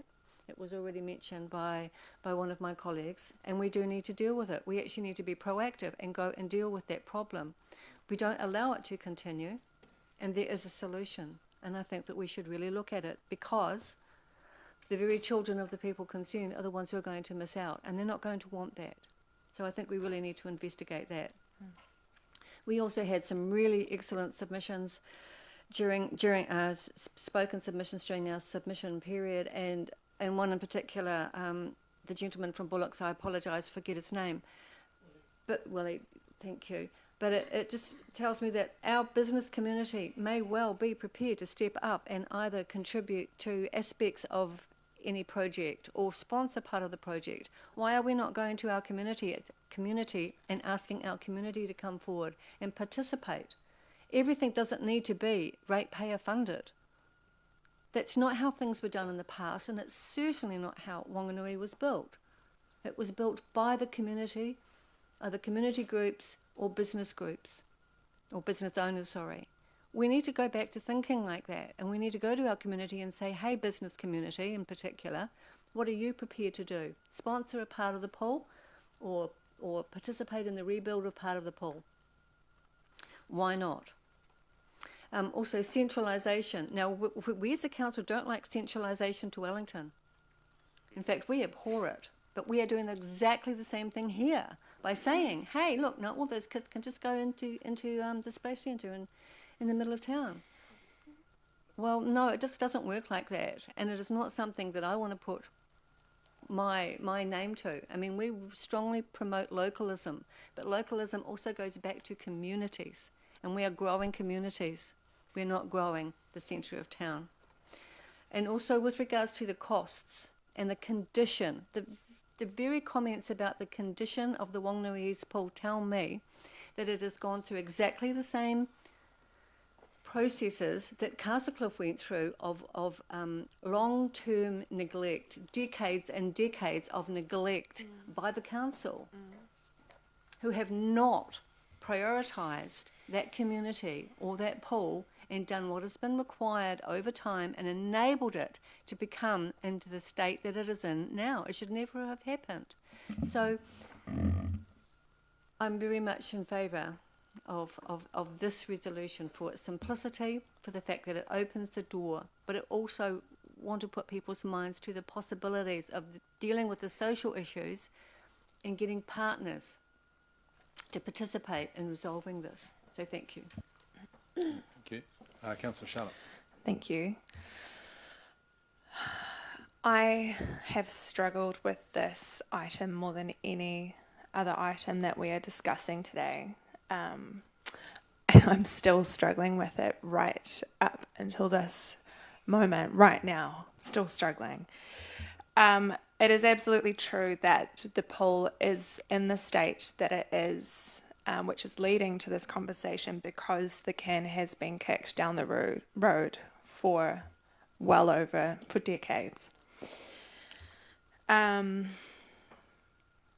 I tautoko a lot of what has been said before me around, you know, what we learned in Castlecliff when we brought our community together and actioned rejuvenation was that the community looks after amenities that are invested in, and they don't look after amenities that show that they're not being invested in.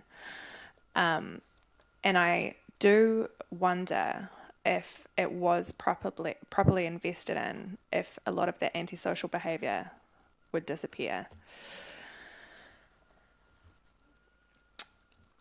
What I'm struggling with is, you know, I like to look through things through an abundance lens. And I could look at this either way. You know, I absolutely see the benefit in efficiency and, you know, properly investing in a centralised pool. And, you know, and maybe building on that with a fantastic public transport network, you know, maybe completely re-envisioning what swimming looks like in Wanganui, utilising our outdoor school pools, or, you know, there's so many options that this motion doesn't cover. However, moving back to my first point of kicking the can down the road for over a decade, you know, I don't want to do that anymore. And for me, it really is invest in it or close it and look at what we can do as a town for outdoor swimming.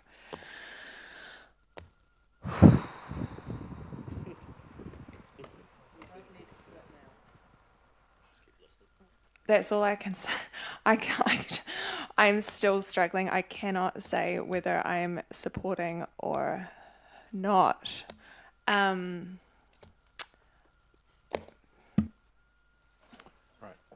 Thank you, Charlotte, and that's okay. I just want to remind the community or those that are listening that we come into here ready to be swayed. We should come into these sessions with a very open mind, having listened to the public, listened to the community through the process, but also listen to the views of those around the table. Everyone is a voice here, and so I'm really, really pleased that you're still struggling with this.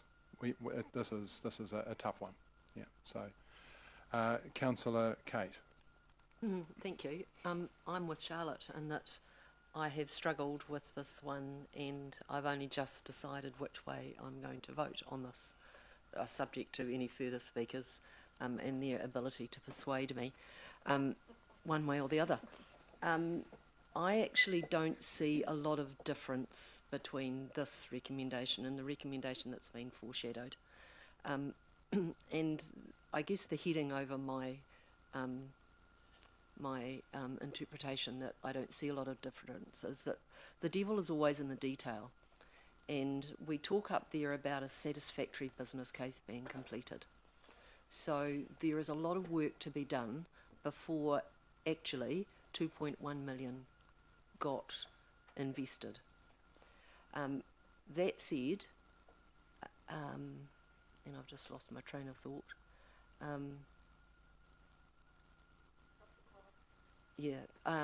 I wanted to just compliment the recommender or the recommendation in terms of its simplicity, because it is simplicity. And I think the other thing that's got me over the line to support this recommendation is the notion of lack of investment in community, and also the notion of the centralisation aspect. I have no doubt that if this recommendation succeeds, that the business case will identify whether actually that is Whanganui East is on the site of Whanganui East Pool is the right place or not. So with all of that in mind, in somewhat garbled fashion, I am going to support this recommendation. Okay, right. Deputy Mayor Helen. Thank you. Right. It's a very big folder. My motions, which are foreshadowed next, there's one key difference in that my motion will be asking for an options report for outdoor swimming at the Splash and at Whanganui East Pool, so that we can really look at what does this community need. And like Councillor Rob said, there's probably only two locations where we want to invest majorly in outdoor swimming. One will be at the Splash, and maybe the other one is also at the Whanganui East Pool. Until we get to that report, we don't know. We have currently an old facility for outdoor swimming, but it probably has got some legs in a Whanganui East Pool. At the moment, the Splash Centre has got no outdoor swimming whatsoever. And we did a tour of that site the other day, and actually, whilst the staff are keeping it up really well and we keep investing a little bit, it actually doesn't have any outdoor swimming at all. And when you compare that to somewhere like New Plymouth, it's just wow. You go there and you go, wow, this is incredible. What are we doing in Whanganui? It feels like the Dark Ages. And it's the problem with the current resolution that's up there. It only looks at investing in Whanganui East Pool and totally ignores Splash.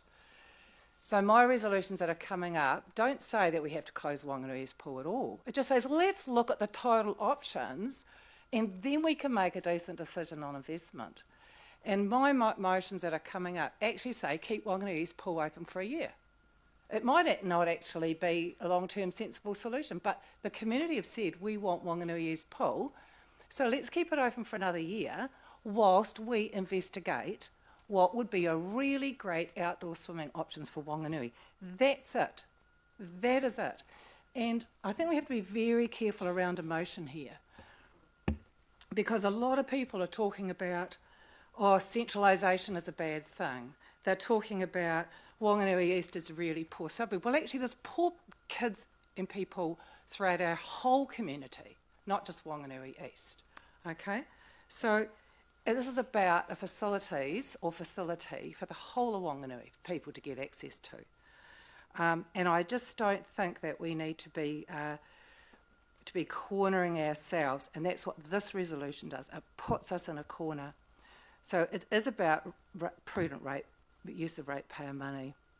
Let's get the options report done. That will be in my motion. And let's do the job properly, and it will kick the can down another year. But maybe that year we'll say, after that report, yeah, let's invest a lot more money in both centres. But until we do the report, we don't actually know. Okay, thank you. All right. I've got a few thoughts on this as well. And, for me, this has personally been my biggest struggle as well. So the first thing I'd say, and I think everyone around this room would agree, there's no doubt that we all want to see the pool open. Wanganui East Pool, everyone would like to see it open. But the question is, at what cost? Financial cost. That's been what's driving this debate. And if you look around New Zealand, there's no doubt that Wanganui needs an outdoor pool. That's pretty much the formula that communities want. But I look at, I go to, and I'm not probably supposed to refer to people around here, but I think that's, we need to move past that. But Councillor Glenda talked about reimagining. So, with my kids, I know I've been around parts of the country, and also on just in the last year or so, been to different communities. I've been to New Plymouth, been to Gisborne, and seen their brand new facility, to Hastings. Nainai have just opened up a new centre, or about to. The Stratford Aquatic Centre, etc., etc. Now, if you go to these facilities, they are world class, and they've been reimagined for their communities. The other point as well is that I've talked a lot about community-led development. We talk about localism or subsidiarity. Community-led development is one of the new blacks for local government for me. It's about the community driving what they need and us working with the community, much like central government partnering with local government, which we've seen a massive chasm there. And so with our responsibility as a community as a council, is to partner with our community in a more strong, in a stronger fashion. And so I see a reimagining of our community across many different areas of what it is now compared to what it could be in so many different areas, and an opportunity to do that differently. And I guess soon we'll be moving into revisiting again our vision for Wanganui in 2050. We've started that process, but further involvement from those around the table here, but also further input from our community as well to reimagine what our community could look like. But going back to the pool,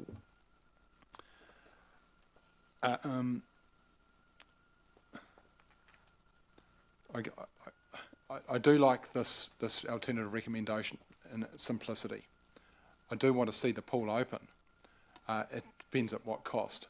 For me, this is still subject to a satisfactory business case. So whatever eventuates with that, it could, we don't know that. That's uncertain to what the satisfactory means.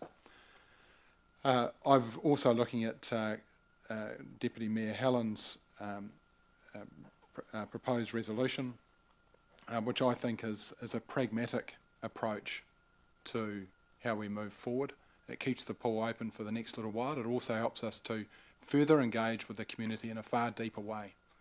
We've listened to them, but we haven't involved them in what reimagining Wanganui East looks like from a community perspective, including a pool. And I'd like to see us do that. So what other, I'm just looking at my notes here. I've got 53 seconds left. It's not a goal. It's not a target. Yeah, so look, that's probably about it. We've had a good discussion on this, and so what we will do now, so yes, I'm just about to do that. We'll move back to Councillor Josh for a right of reply. Yeah, there's only two comments that I really want to say here. The first one is that the notion of reimagining or visualising the future of Wanganui East and investing in the Wanganui East pools are not mutually exclusive decisions. We can do both. And, you know, I'd suggest that if you look at the Castlecliff community, for instance, we didn't put on hold investment in Castlecliff while the community-led development process was occurring. Though those two things occurred at the same time, and they complemented each other. And I'm suggesting that we can do the same thing in Wanganui East and Aramoho as well, and other suburbs that need long-term investment. And the other thing that I just want to point out is the inconsistency that I'm seeing around this decision versus some of the other decisions that we're making today, at least as I anticipate them unfolding. So for instance, the Opera House, we are talking about a business case to justify an investment. We're not talking about doing an options report in terms of the future of theatre in Wanganui. Similarly, for the Surf Lifesaving Club, we're talking about putting $1 million of capex into a community facility. We're not doing a options report into the future of coastal safety in the Wanganui district. And I'd suggest to everyone here that options reports are absolutely fine, but don't make this decision conditional on that options report. Make it about investing in the asset, investing in the community that benefits from it, and the community that has demonstrated with a real sense of verve, I guess, that this facility means something to them. So I'll leave it there, and I just ask us that we make decisions consistently throughout the day, particularly around that issue of the options report. Thank you. All right. Thank you, Councillor Josh. So how this works for the members of the public, we will be putting this alternative recommendation to the vote. If it fails, we'll move to Deputy Mayor Helen's proposed resolution, which has got 8 different components to it. So if we're voting for this particular item, it doesn't mean to say, it means that we're potentially looking at the second option, which is Deputy Mayor Helen. So hopefully that makes sense. It's a little bit complicated. But so look, I'll put no further comments. We've heard her right of reply, so I'll put the motion on the screen. All those in favour?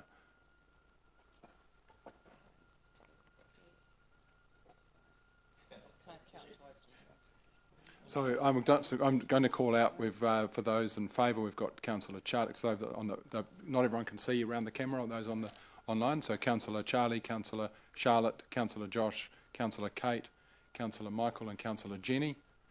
All those against this particular motion, it is.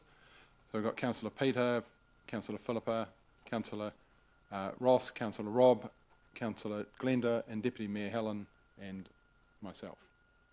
So the motion has failed. So I just want to say thank you, Josh, for putting up your case for that. Unfortunately, it's close, but so we'll move on to the next. What's that? Have a break. Yeah. So yeah, we'll move on to the next one, but we're going to have a little break first. Given I was going to signal to have a break at 11, but I was keen to exhaust that.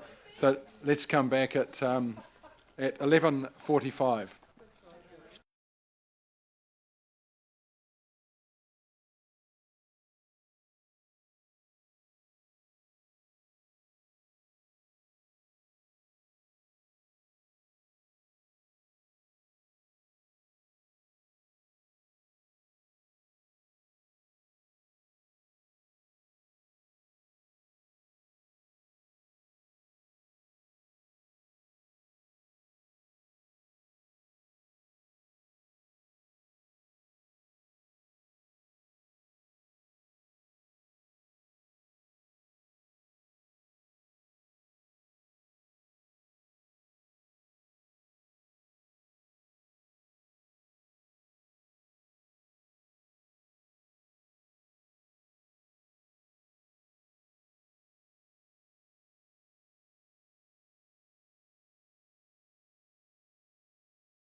let's move to following the failure of the first motion to be passed. We move on. What's that, sorry? The nearly passing, okay. The nearly passing.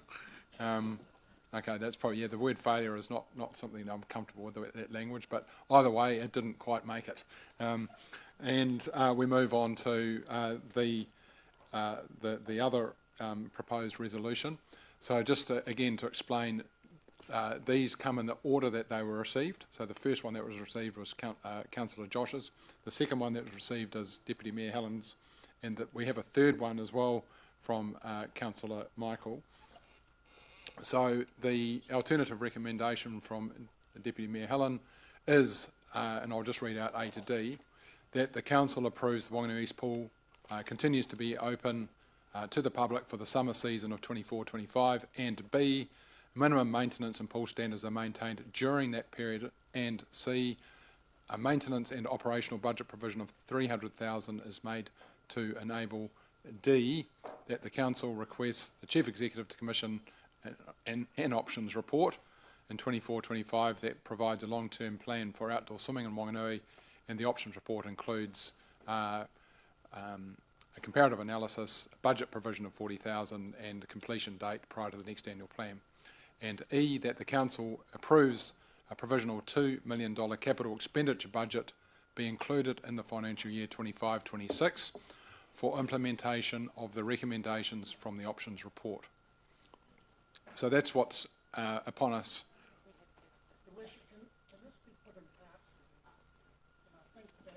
I'm sorry. Your question, Councillor Rob, is to put it in parts. Put it in parts. So the first question is A, B and C. Then D, is the options report is put separately. And then E. Okay, well, I'll come to that. First of all, I just want to... Councillor Philippa, you would like to second? I'd like to second all the resolutions, thank you, Okay. but I'd have no problem if parts of it are put separately. You know, people may... Okay, are you happy for them to be put separately, Deputy Mayor Helen? Yes, that's the way I designed it. Okay, so no, that sounds great. So if we, is it by each letter, or A to C as a bundle? How would you like to do that? A to C is a bit, yeah.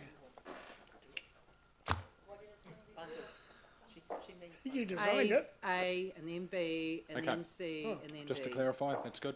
Thank you. Sorry. You're asking a difficult question after all of that last debate. It's still morning as well, so. It's getting close to lunch, we know how. All right. Okay. All right. So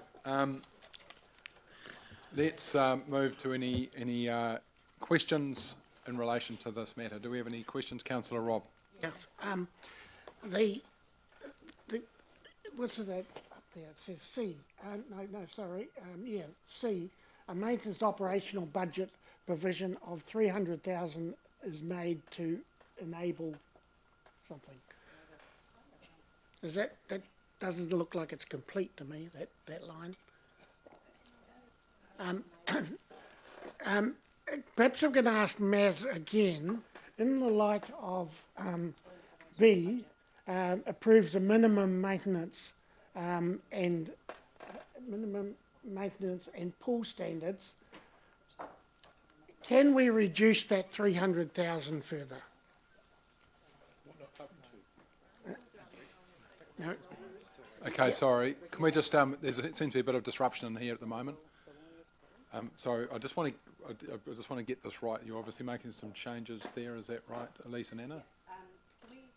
Can we clarify that the to enable that was to enable A? To enable A and B? Is that correct, Helen? Yes. So approves of, C should read, approves the maintenance and operational budget provision of $300,000 is made to enable recommendations A and B. Is that what you mean? Meant? Okay. Enable, so recommendations A and B? Yep.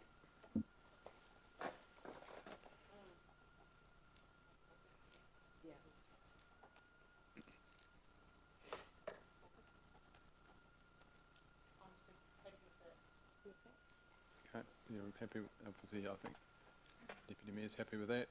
Second, Councillor Phillip is happy with that. Does that make sense to everyone? Yep, okay. All right, so do we have any questions? I just want to, well, now we've got this sorted, do we have any questions? Yeah, Councillor Rob. Yeah, so the figure of 300,000 is a reduction from the 360 that was in there originally. I'd like to ask Maz whether that can be reduced again, realistically, by removing the maintenance budget. We couldn't remove the entire maintenance budget. I mean, we work within what we're allocated. So if you were to take another 20,000 off, yeah, that's what we work within. It's hard to say, in all honesty. Yeah. Mr. Mayor, I asked that question earlier on and I received a clear answer from the officer that no further maintenance could be taken out of the budget. Yeah, so it was answered. I just thought there'd been further clarification required, but yes. I think it's already been answered. Yeah, it's up to the officer to answer, not another member. Sure, but it's just reminding me there's a lot going on, obviously. Yeah. So could we, for instance, reduce the budget from 360 by 100,000? It depends on what level of service you want to have there if it's open. It will impact the level of service that we can deliver. Yes, but it's only the maintenance that we're talking about. So the planned maintenance in the budget that was shared is only 80,000. So that's already taking out the repaint, which was 60. So we've already removed that from the 360 to have it down to the 300. To take it further means we're removing more from any maintenance. So this is only for one season. What maintenance is required for $80,000? Okay, all right.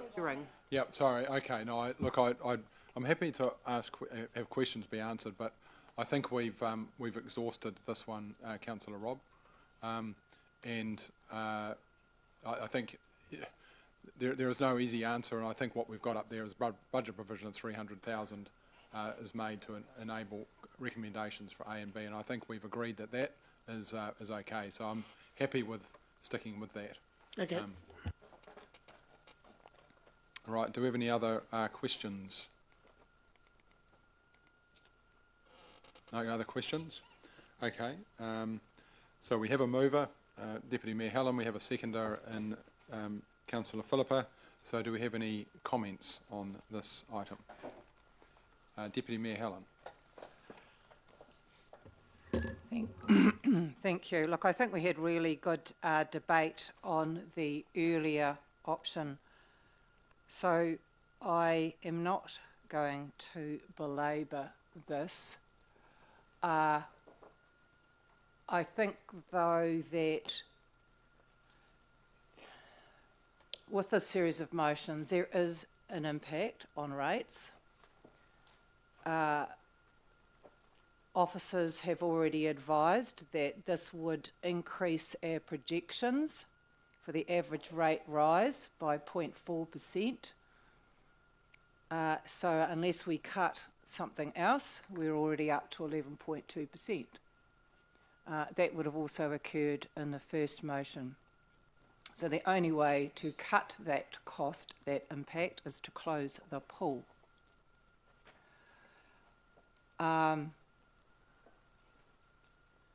The survey results from our community were fairly clear in that there was still a desire for the Wanganui East pool to remain open. And that is why I have put that the pool remains open for one more year. And I would hope that over that year, this study, this options report, will look into the overall, for Wanganui, the provision of outdoor swimming. And then, so that's quite a lot of work actually, and I'll put a lot of work on staff and on our community, because I think we do want to engage with our overall community on this. So I think it'll be a very interesting one. So that's why I think the options report is so important. But there is an impact, and I know that councillors are very concerned about the rate's impact on our community. So whatever we do, it's sobering. But this is the only option that I think most people around this table will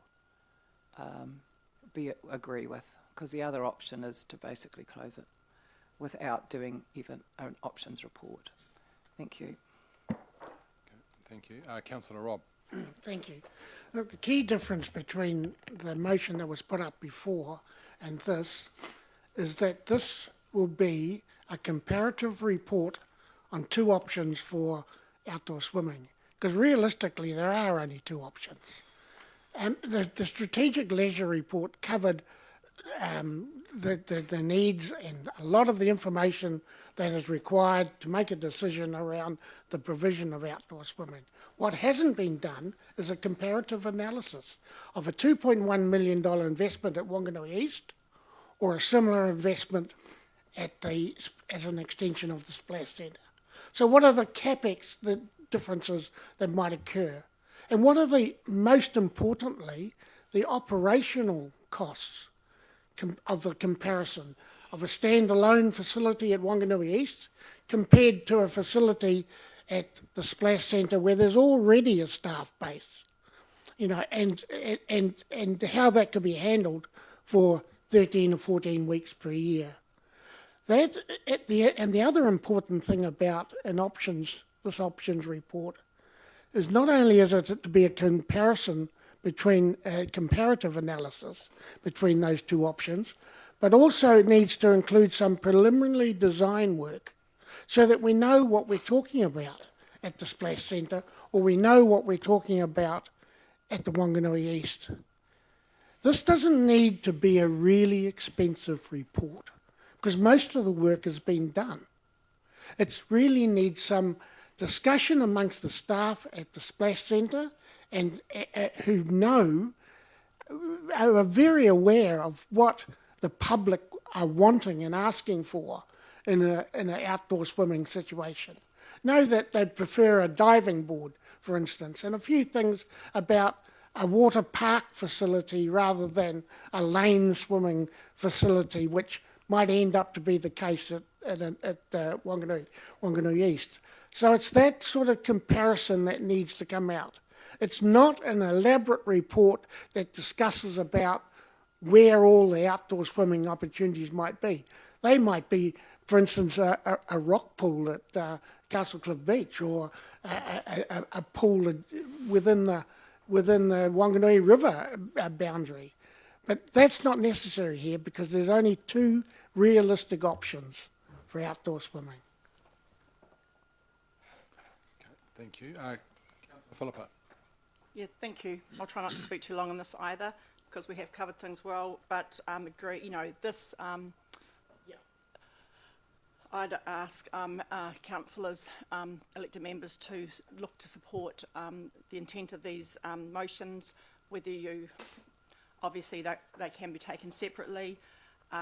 This retains Wanganui East Port open for this season. It doesn't say not further, it just says for this season. I think that's really important in supporting this community, showing some even with showing some love and some confidence in this community, and actually working with Wanganui East forward in the options report. But it gives the, it also we need to look at our other premier swimming facility. It is in our community sports park, and it needs to be seriously considered, of course, particularly with the operational efficiencies that are possible, and to be able to have an open air pool. That this community, that we rave about the climate in Wanganui, we have the ability to have an open pool open for 6 months of the year. In fact, our splash centre manager told us that whether that's at Splash or whether that's at Wanganui East, we have that ability. Yeah, I think just community hubs are really important, and this is keeping both options open. Wanganui East, and it's looking at our community hub in Springvale. Can't read my notes. The rates impact you know, yep, it's important, but I really believe our community will support us in this 0.5% addition to the rates to look at this. It's really important, obviously, water safety for our tamariki. But I'd also, you know, go, you know, we should daring to dream. You know, we've had one Commonwealth Games swimmer. It happens to be the aquatics manager mum, Jane Lowe. You know, we need to dare to dream, and we have a fantastic swimming club, and we should believe that we can get other swimmers capable to get to higher honours, and they are great role models for others in our community. So I'd look for, I'm going to support these motions and look for your support as well. Thank you. Councillor Peter. Thank you. I'm impressed with this motion, only in the fact that now we are kicking 8 cans down the road. As Josh's first point, we need to be decisive, okay? This will, if we close the pool, it is a decisive action. It has no impact on the rates. What I do suggest is that we go back to the community and ask them what they would like done. Now, no, we haven't, because we only gave them the option of close it or open it. There is a whole raft of innovative new things that we could do there for the Wanganui East, Aramaho and Central District or communities. Let's save our money against getting another report, another advisor, and let's just go there and ask what they would like. Thank you. Okay, thank you. Councillor Michael. Thank you, Mayor Andrew. I will not be supporting this motion for the reasons that this option is the most expensive on ratepayers. And I say that because we're operationalising everything. Everything's into the next year's rates. Next year's rates are the most expensive. Further rates are less expensive. This has been a highly public item. Unprecedented amount of people have said exactly that. Keep the pool open, invest in it, spend the $2 million. They've told you what they want, and you haven't listened. I can only assume that this is being done because this is highly public now, and you're hoping in a year's time it will not be so public. Thank you. Great, thank you. Councillor Charlotte. Oh, Right. Councillor Kate.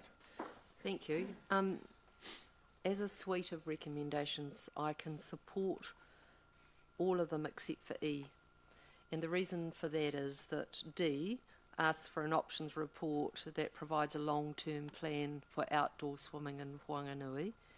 And then E goes on to immediately limit this long-term plan for outdoor swimming by limiting it to just the Wanganui East Pool and the Splash Centre.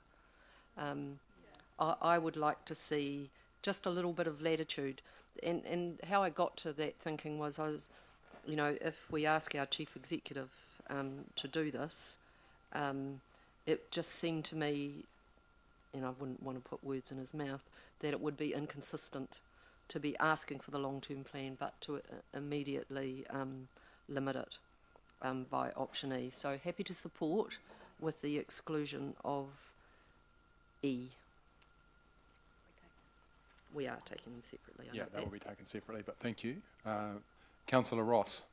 Yeah. Briefly, I like all these steps because it shows to our community what we would, should it be passed, what we would like to see and the steps involved in it. And I particularly like the part G, where it talks about the next annual plan public consultation period to enable adequate public consultation. We've heard from several councillors this morning about the need for community to be consulted and included. And whilst we have done that in the document, and we have provided various huis and kororos and contact, there's so much more we can do. I don't believe, well, I'll talk for myself, the pool was not very significant in my mind at all until it came up in the LTP. And then I started to hear the community feeling, the community desire, the community wants, and then the results that came back from the survey. It tells me this is a massive issue. And the more we consult with our community, the better. And the fact that we can keep the pool hopefully open for one more year while that consultation is going on, it's a very good, I don't suppose compromise is the best word, but I'll throw that in. Thank you. Councillor Charlie. Thank you. I urge my colleagues to vote for this because we missed out the first one. We missed on the second one, and then we missed on the third one. We haven't got a pool. And I think there's a will around this table to keep it open. Right, thank you. Councillor Josh. Yeah, this feels messy, and I'm not entirely clear in my own. I'm not entirely comfortable with how I'm going to vote here, but I'm going to spell it out, and hopefully it'll become clear to me over that time. So I'm going to vote for A, B, and C, because even though my preference was for option 1, I'm also a pragmatist, and this is closer to my resolution than the officer recommendations. So I'm going to support those 3 for that reason. I'm not going to support D for the reasons that I articulated previously, and I don't think I need to relitigate those. I am going to support E because it includes the capital budget that that I requested as part of the previous resolution, but I'm uncomfortable with the fact that in the last annual plan we put the aviary up for consultation. This annual plan we're doing the same thing. We're putting the Wanganui East pool up for consultation, this long-term plan, and it will probably be up for relitigation again next annual plan. And I am very concerned about the engagement fatigue that our community is going to experience from constantly relitigating these issues. We need to inspire confidence in our democratic system, and I don't think we're achieving that by constantly relitigating issues year after year after year. So I'm going to vote for A, B, C, not D and E, while holding my nose. Thank you. Right, thank you. Councillor Charlotte. We have a community out there that has been somewhat neglected for some time, much like Castlecliff was up until 5 years ago. The reason why Castlecliff is becoming what it is because the council listened to the community when it was willing to engage, when it was ready to engage in action, their voice. And that is what we are seeing now in Wanganui East. We're seeing a community that is engaging on an issue that is really, really important to them. And I think that that could be utilised. I think that this community needs to be empowered to envision what they want their community to look like, just like my community was. And so I would like to see the council help this community facilitate that. And because of that, although this goes directly against what I said in terms of kicking the can down the road and wanting a decisive move, because I think that that is also what our community expects from us is, you know, when a tough call is needed, that we make that tough call. Because if we don't make it now, then, you know, it'll be the next term that we have to then deal with it. So, again, I am struggling with this. I wish that previous councils had have made a call to make an appropriate report where decisions could be made. But here we are with some reports, but in my opinion, not enough to really make a decisive call on what this looks like. But I will support this in the hopes that we utilise this opportunity to really build up a vision, a community-led vision for the pool and beyond. Thank you. Deputy Mayor Helen. Just my right of reply. I don't know if you wanted to say anything first. You've pretty much said most things. This is what I call, I've mentioned it, talked about it before, the concept of the theory of second best. There is no best option here because no matter what we do, and that's why sometimes decisions are really difficult to make. There are some that are black and white and some that have got a bit of grey in them. This is one of those. But I do have tried to bring into this new council's artillery, if you like, taking council to the people. And part of that is being more transparent and open and visible, and we've endeavoured to do that. Sometimes that comes at a cost, a bit of criticism, but so be it. The other part of it as well is I think I've talked about what councils look like in the future, and I think one of those is non-rates revenue, but that's not the subject of this one. But the other one is being closer to the community-led development. The question that was really asked during this long-term plan, the draft long-term plan, because it was drafted, so we haven't made up our minds until today, was a question of whether we keep it open or close it. To me, it was quite black and white. By engaging with the community, it takes council, us, to the people, to help them to imagine what the future looks like for all of our communities. In this case, we're talking about Whanganui East, and specifically the pool. As I said, I want the pool open. I'd love to see it open, but how do we think about that and what that looks like? And in 10 years' time, what does that look like, that facility? Or what does swimming look like in Whanganui in 10 years' time? What does our community look like in 10 years' time? So that's where my kind of end game is. Either way, I'm going to pass over to Helen, Deputy Mayor Helen, for a right of reply. There are no further comments. Thank you. So, council should make decisions on the best information available to them. And when you don't have that information, that's when it actually gets really hard to make decisions because you're making them on emotion. In this case, a detailed report was not done on the options for outdoor swimming because we are in a very tight time frame to try and save some money for our ratepayer. Otherwise, we were staring down the barrel of about an 18% rate rise. So we put a whole lot of stuff up to get feedback from our community, but there was not a lot of science behind a lot of it. And that's exactly the same with the Whanganui East Pool situation. It is an older asset that is only open for about 3 months of the year. There are problems, it's costing a lot, and so it's gone up. It's not about, oh, poor old Whanganui East. This is just an asset that happens to be in that area. So by getting an options report that is just looking at probably the 2 likely viable options for outdoor swimming, Whanganui East and Splash Centre, enables us to have some really good information and to work with our community about what do they envisage, what would they like in this area long term. And I think that's a really good decision to make today.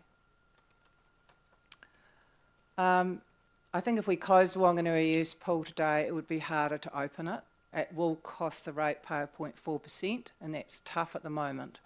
But they've clearly said in their feedback that they still value it. So let's, another year open while we do that options report, I think is a good decision. We do talk a lot about we have today, about our suburbs and how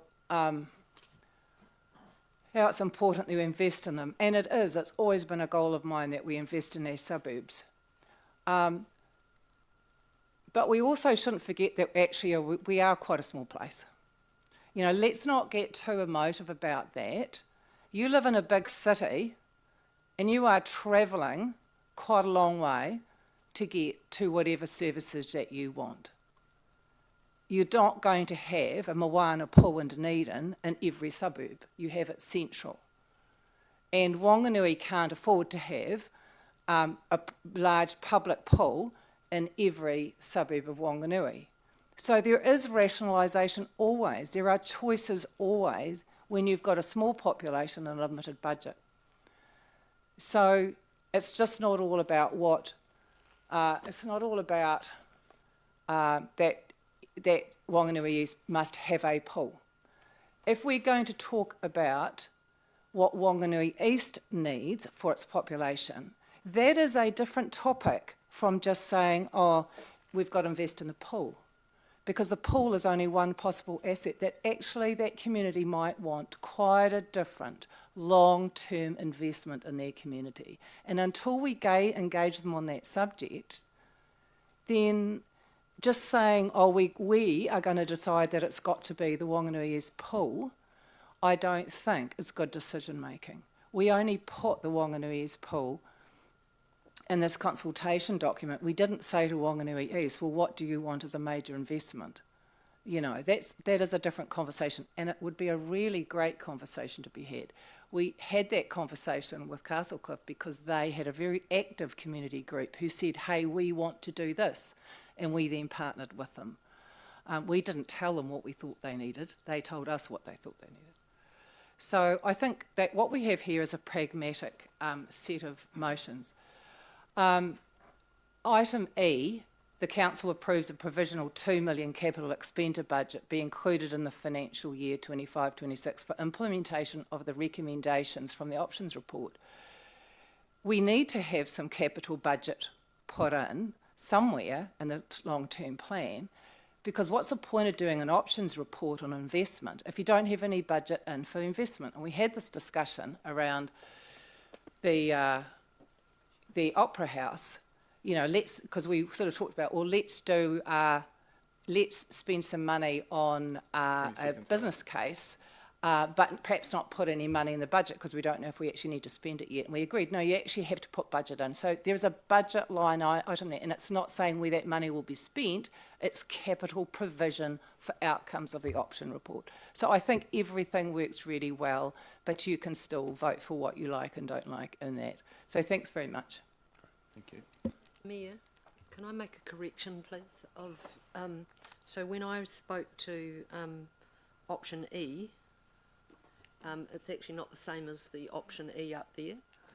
The option E that I was referring to was actually option D1, I think. Right, because things did change around a little bit, didn't they? So yeah. Okay. Can what was it that you were referring to, and what is it? My discussion was, oh, geez, I can't see that far. Approves.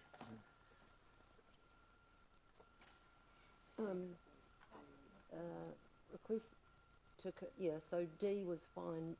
What I was disagreeing was D1, that the comparative analysis be limited to the Whanganui East pool and the splash centre. I'm good with including estimates of capex and opex, but what I didn't like was that it was limiting the long-term plan for swimming in Whanganui to one of two options. Right. Okay. So and if that was to fail, I know I'm going to ask you to do D1, D2, D3 as separate options. What I was going to suggest was that if option D1 did fail, then I would just suggest the removal of the two options. I think the intent behind the recommendation to include capex and opex and preliminary design concepts is a good one, but it's the limiting it to two options. right. Okay. Can I? Potentially, can I make a suggestion to potentially solve that? To just at the beginning of D1, say include a comparative analysis, because that inherently suggests that it's not limited to that comparison. So it already says includes there. It does. Yep. It includes as a minimum comparative analysis. Yeah. Sure. Okay. I just want to finish Councillor Charlotte's first, and then. You're right. It does already say includes, and my interpretation of it is not limited to the comparison of the two pools, but it does include a comparison of the two pools, which I think might be a necessary element of the report. Okay, so that, I think what the Chief Executive just suggested would solve the issue if the mover which and is the seconder as a would have- minimum, I think. The team's just done there as Okay, spot on. I'll go to Councillor Rob. You had a comment on that. Seems to have resonated well. But I'm going to check with Deputy Mayor and the seconder, Councillor Phillips. I think there is more than one option to explore. I mean, a new pool in Wanganui East that's not on the Wanganui East site, current site, is an option as well. I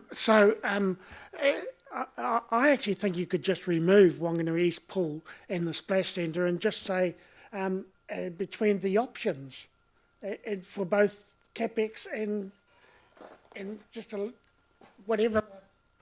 Okay. The options come forward. Okay, great, thank you. I'm going to refer this to the Deputy Mayor, who has got this motion on the table for agreement with the wording or not.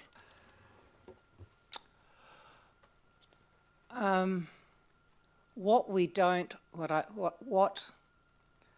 have to be careful of is that we make the report parameters so wide that it costs a fortune. And not only do you then have a very expensive report, but are we actually going to implement it? So my concern, for example, would be that the report writer would come in and say, oh, actually, we should put an outdoor swimming facility, blah, blah, blah, and it would cost $10 million. You know, like, so it was just about restricting it to look, where are the two sensible options? Is Wanganui East and the splash. So we have a limit. I'm just working through this. We have a limit on the budget provision of 40,000 for the report, which I'm hoping we will get other money for.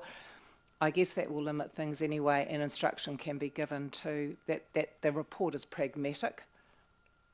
I just don't want to Ben-Hur, because there's no point in creating Ben-Hur when we've got less than 50,000 people. So I am happy that it would be changed to, as a minimum, a comparison. I don't know what that really means, though. Analysis between Wanganui East Splash. I just want a reasonable assessment of outdoor swimming in Wanganui, with the most likely being Wanganui East and the splash. And so that's where we're trying to land, I think. I think that's where everybody's trying to land.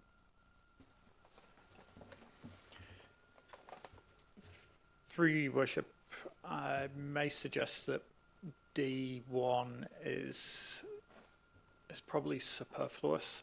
So you're instructing me to bring you back an options report. Local Government Act requires us to consider the reasonably practicable options that are available to council. One of the things that limits practicability is affordability. So we're not going to go off and do the Ben-Hur option, but absolutely as a minimum, the comparison between the two existing aquatic facility is an obvious starting point. So I think you've got it covered with just D, and you don't need the D1. You're in danger of writing a terms of reference for the project rather than just a resolution instructing me to do some work.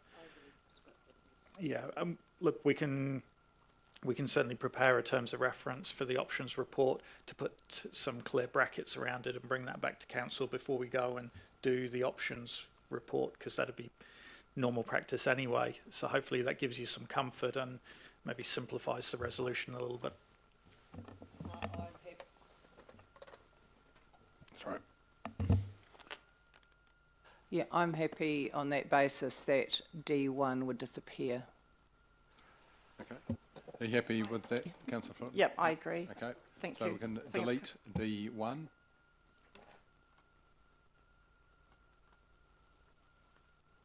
Right. Okay.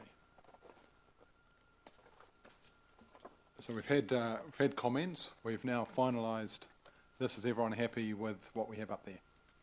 Anyone not happy? Okay. Give you, no, that's it. Great. So I don't think we're all happy, but we're okay with the wording. So there are no. Oh, Councillor Peter, we've already had a right of reply, so they're going to. No, it was just for clarification. Okay, clarification of this change. Yeah, I'm confused. Are we just voting for the whole package, or are we just voting up to? No, I was just about to get that. We're going to vote for each item. That's what we agreed at the start. So, so no further comments. I'm going to put the first item on the screen. For vote. That is A, that the council approves the Wainua East Pool continues to be open to the public for the summer season of 24-25. All those in favour? All those against? Okay, I'm just... okay, so all those in favour first. Just keep your hands up. We've got Councillor Charlie. I'm going to read this out for...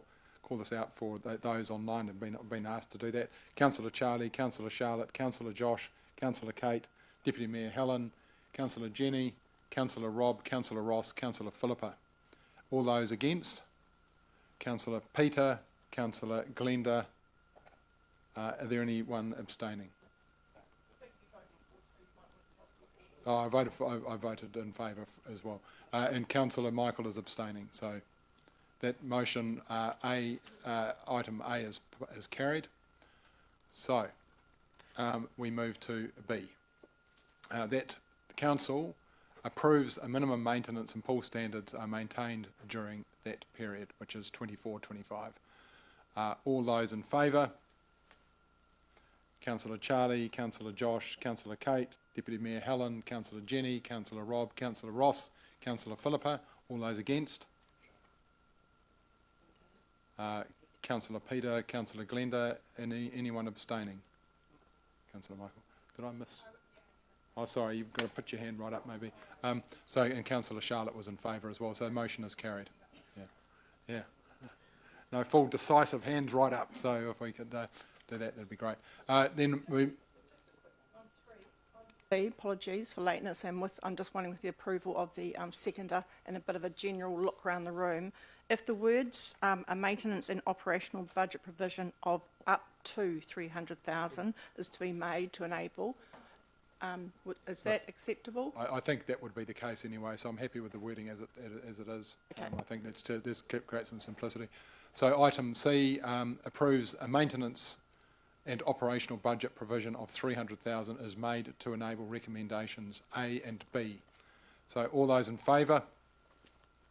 Councillor Charlie, Councillor Charlotte, Councillor Josh, Councillor Kate, Deputy Mayor Helen, Councillor Jenny, Councillor Ross and Councillor Philippa. All those against? Councillor Peter, Councillor Glenda, abstain.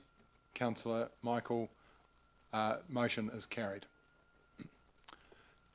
So we'll move now to item D, and that is a slight amendment from what we had, but that the Council requests the Chief Executive Commission an options report in 24-25 that provides a long-term plan for outdoor swimming in Wanganui, and the options report includes a budget provision of $40,000 in 24-25 is made to complete the options report, and that contributory funding, grants and assistance is sought from others, including Sport New Zealand. And 3, a completion date prior to the next annual plan public consultation period to enable adequate public consultation and provision of both capital and operational funding in future budgets. So, all those in favour of item D, section D. In favour we have Councillor Charlie, Councillor Charlotte, Councillor Glenda, Councillor Kate, Deputy Mayor Helen, Councillor Rob, Councillor Ross, Councillor Philippa. All those against? Councillor Josh, Councillor Helen, Councillor Michael and Councillor Peter. Not Councillor Helen. Oh, what did I say? Oh, sorry, no, not, sorry. Yeah, I think you've got that. So, sorry, I'll take that back. Just to clarify. I don't know. Josh, Councillor Josh. Okay, so all those against, so again, so I can just have that. So we've got Councillor Josh. Against, this is against, sorry, because Councillor Josh, Councillor Jenny, Councillor Michael and Councillor Peter. just need to slow down a bit. And abstain? No one abstaining, so motion is carried. That's all of D. So we finally move to E, that the council approves a provisional $2 million capital expenditure budget be included in the financial year 25-26 for implementation of the recommendations from the options report. All those in favour? Councillor Charlie, Councillor Charlotte, Councillor Josh, Councillor Glenda, Councillor Kate, Deputy Mayor Helen, Councillor Jenny, Councillor Rob, Councillor Ross, Councillor Philippa. All those against?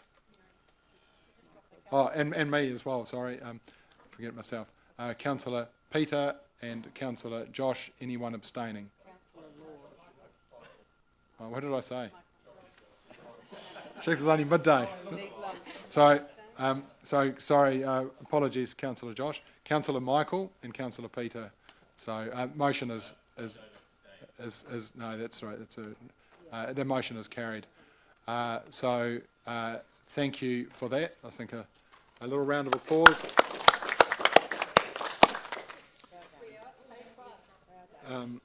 Yeah, no, look, that was obviously a big item, and I felt myself applauding that for the community's input and our own debate and discussion on that. So thank you. It's 12:30. Are you guys happy to keep going? Yep. Okay.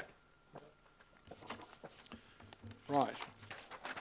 This is what's called context shifting. So we now move to the repertory theatre, and we have an officer recommendation, but we also have a proposed resolution, an alternative one, from Deputy Mayor Helen and Councillor Michael.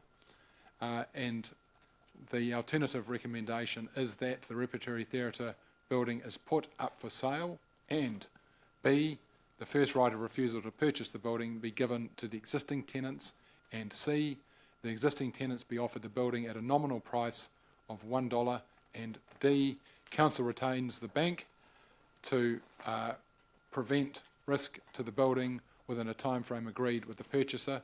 And when I talk about retain, just for clarity, that's a retaining wall. Obviously the bank will be retained, but the retaining wall. And E, if no purchaser is secured within 12 months, council will proceed to the consenting process for demolition of the building. So, we've got a mover, which is, who would like to move that? Deputy Mayor Helen, and a seconder, Councillor Michael. Do we have any questions on this item? Councillor Kate.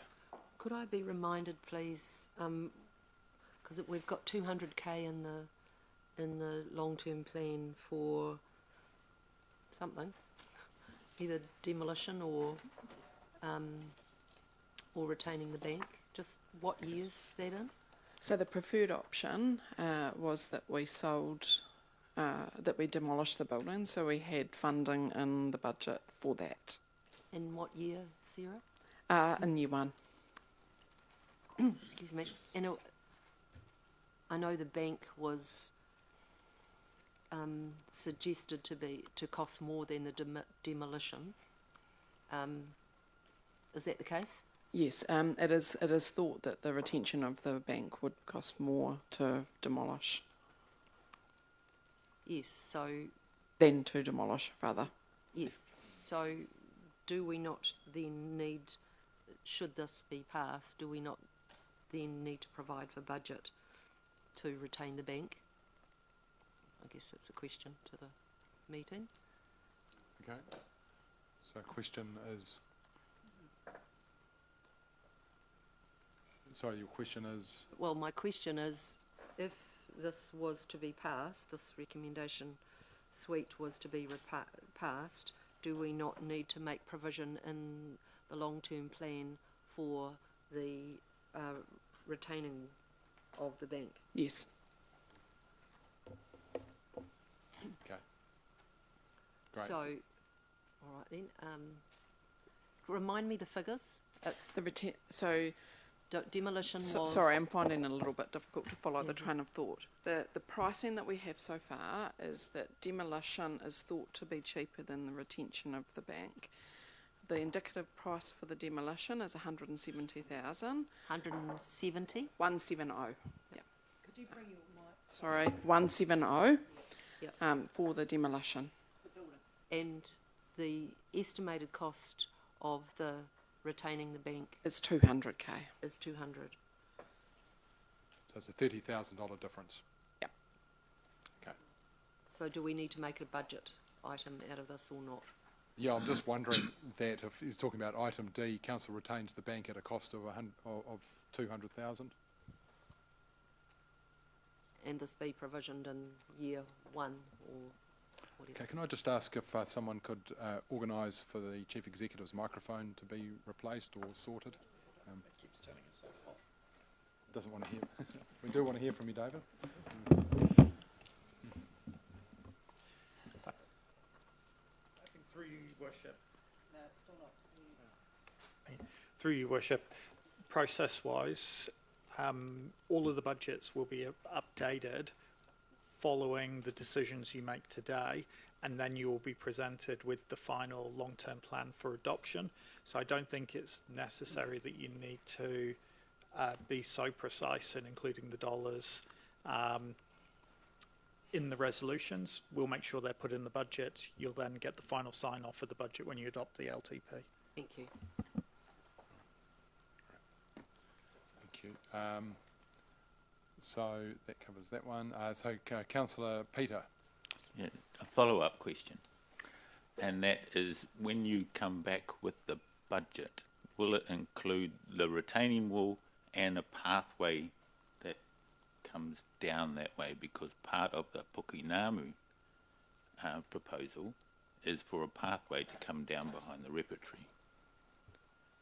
That is, I'm not expecting to come back with a budget for that as well. We're only talking about the bank retention, not about additional landscaping in Pukinamu.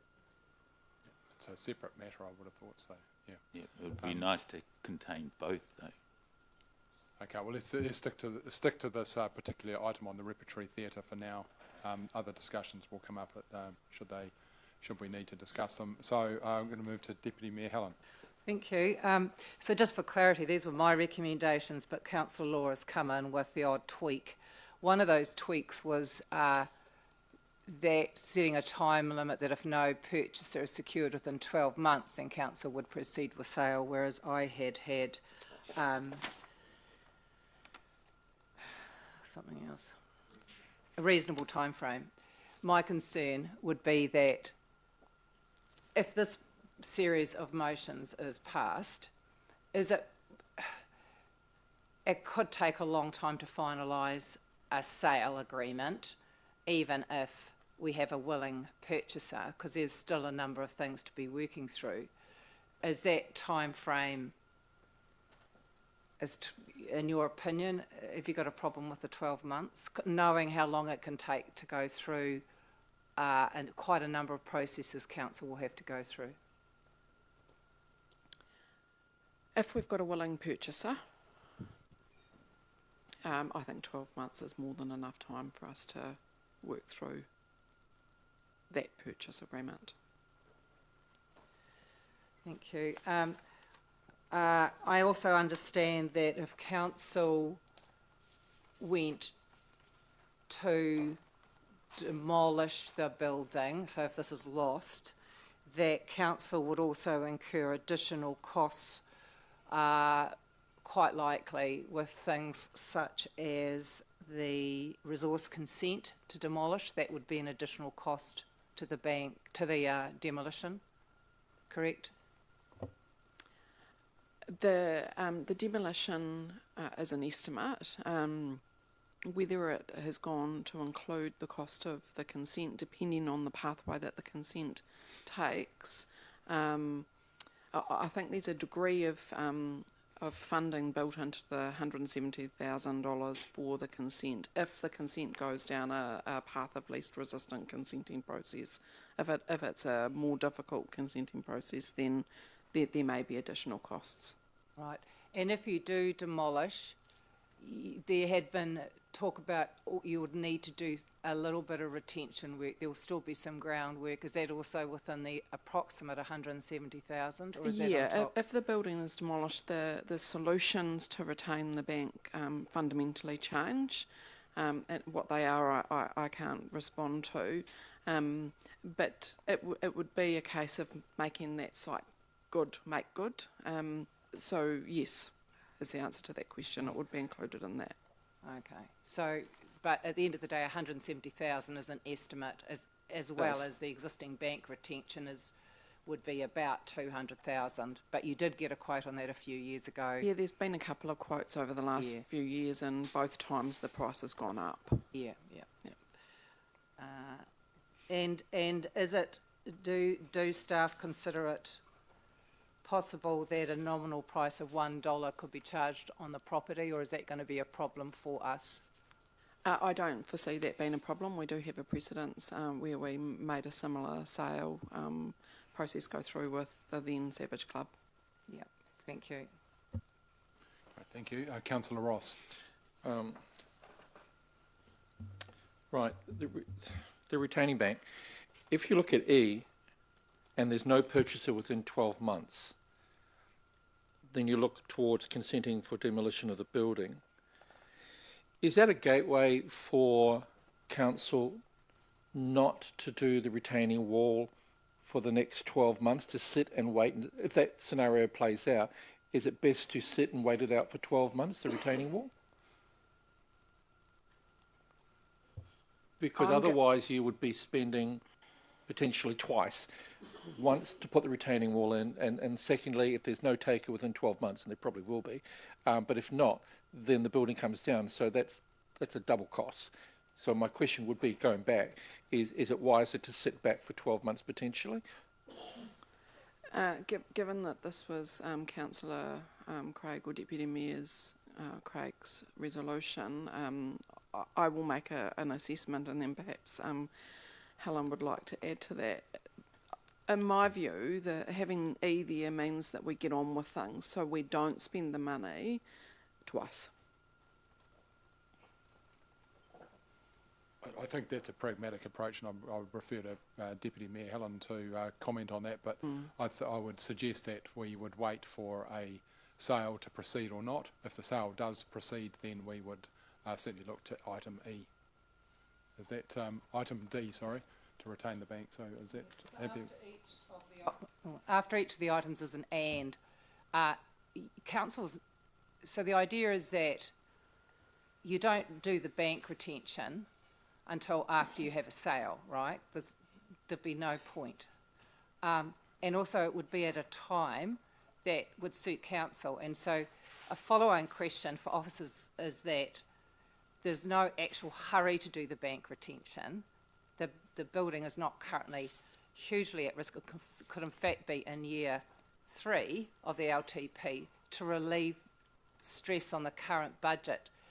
You know, that's why I actually originally had never had a 12-month period when a purchaser would be secured, because this is not urgent, and we want to relieve this budget. So, you know, we could put it out for another year before everything gets done, or 2 years even on the bank. It's about what time's going to suit, and that would come down to the calculations that staff could do. There should be flexibility on this. It doesn't need to get sold next year. Okay.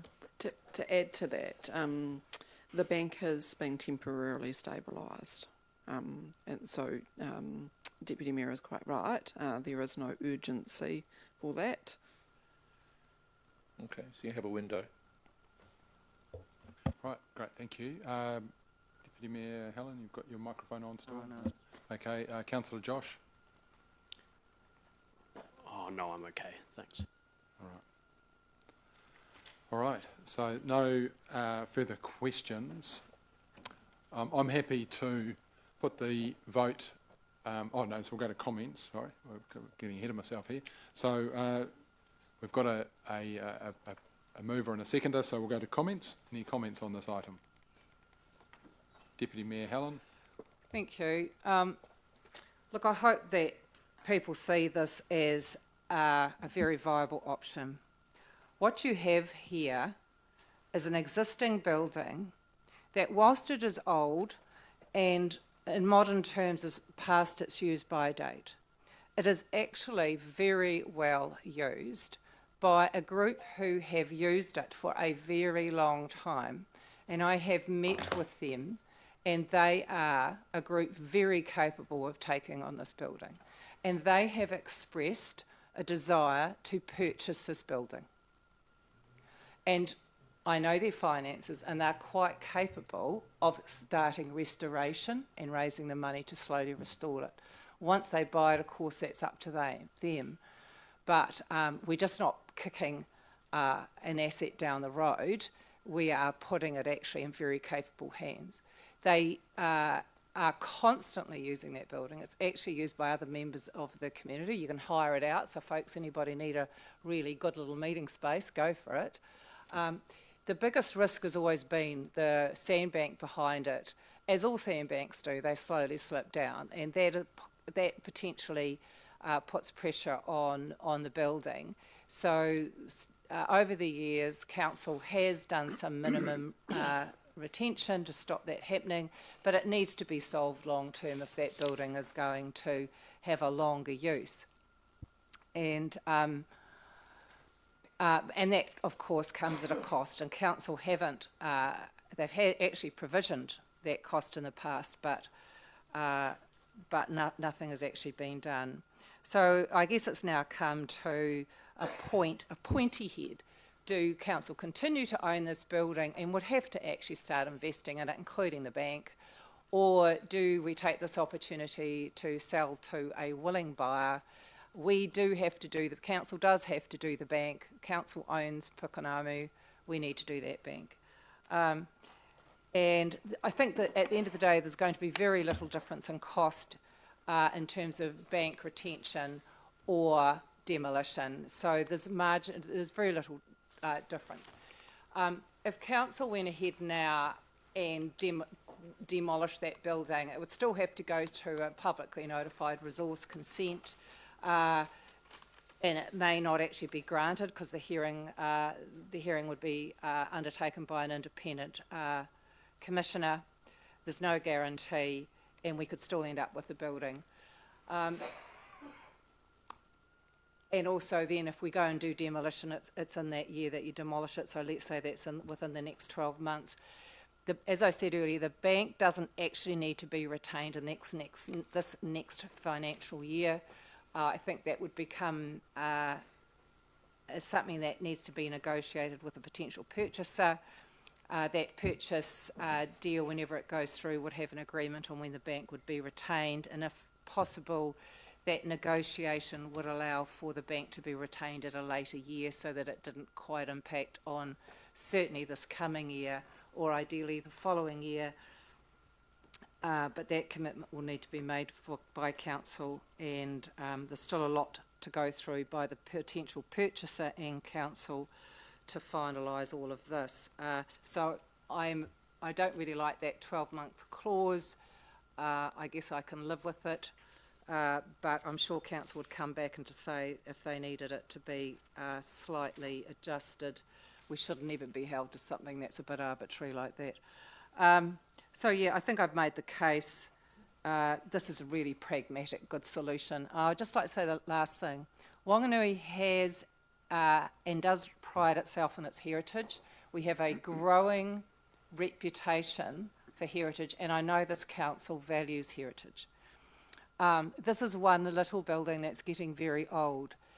But if we went to a resource consent, publicly notifiable, that said council wants to demolish a heritage building, and it has got some heritage value, especially in the facade, what sort of message are we sending the rest of our building owners who have heritage buildings that are finding it tough? It's actually not a really great look, and we could well be opening ourselves up for others to put in requests for demolition. So it's not really a slope you want to go down unless it's for a really good reason, and that reason is not there when you've got a willing buyer. that reason is not there when you've got a willing buyer. We should be taking this option. Thank you. Thank you. Councillor Josh. Thank you. I mean, Councillor Helen's really said everything that I'd like to say. The only things I'd add is that I support this because it breaks the chicken and egg cycle that we've found ourselves stuck in over the last several years. I mean, I recall on several occasions Beverly Pearce and the Repertory Theatre Trust coming to us and saying, hey, look, we can't fundraise sufficiently for the work that's needed to be done on this building because the bank hasn't been sufficiently looked after or retained. And what this does is it reflects a commitment on our part to retain the bank subject to the purchase, but it also puts a pretty good incentive in place for the trust or another purchaser to come to the party and commit to doing the work, because we've said that if this does not occur, that we will proceed down the path of entertaining a demolition through a resource consent. So I think it's a really good way to break the cycle.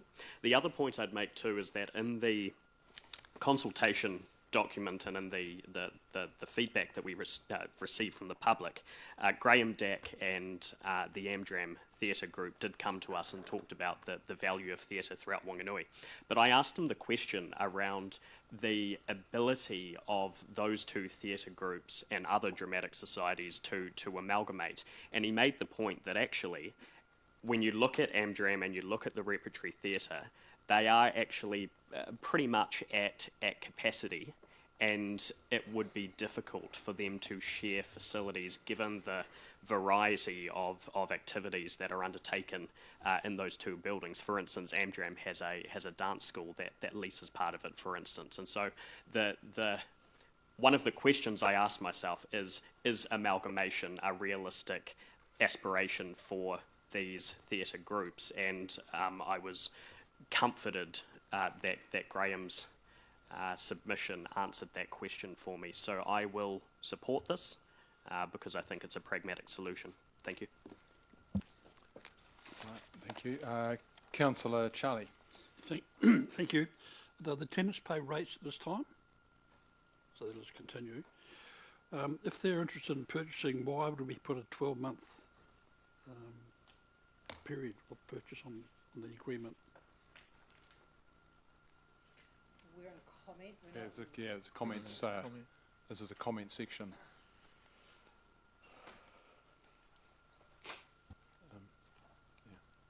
Thanks, Charlie. Councillor Kate. Thank you. I'd just open with the suggestion that when someone talks about buying something, it's quite different from actually signing up to buying something. So you need to commit, and I guess that's what that's about. Just a couple of comments. I'd like to thank Deputy Mayor Helen for her leadership in this space. I think we have got to quite an elegant solution. I hope that it's the long-term solution, but I think it behoves us to give it a try, to let our community take over the management and refurbishment of this asset, and that we support that in the first instance. So I hope that this succeeds, and I wish them all the very best of luck in their endeavours. Right, thank you. Councillor Ross. Yeah, thank you. Oh, I clearly support this. I went to my first play in Wanganui to celebrate 10 years being back home, and absolutely was thrilled. Sometimes we think that the arts is simply the Sargent Gallery and Artists Open Studios, and we limit our awareness to that. The arts is extremely broad in Wanganui, and I think we don't acknowledge that or promote that enough. We have a very vibrant music scene, quite tribal, quite diverse. We have these two theatres. If we were to not support the theatre, we're actually being a little bit hypocritical when we promote our town as an arts town. And this is a very successful group. They're financially very stable. They put on great productions. I'm now a convert to live theatre. I'm looking forward to Oliver very soon. So I would definitely support promoting the arts in Wanganui generally and raising the focus, which this event has done. the Repertory Theatre has now raised its focus right across our community, and I'd like to see it continue in the best location that's viable in the long term. I hope for them. I wish them the best. Right, thank you. Councillor Michael. So the reason why I added the 12 months was due to Parkinson's law, which is the longer time frame you give somebody, the more it costs and the more time you take in an issue. By restricting it to 12 months, we are able to take both solutions to market. If the preferred solution is captured and someone takes it, we actually save some bit of money. If they don't take it, then we don't have to spend the additional money on top. That's the reason why. Thank you. It's a good option. Do it. Great, thank you.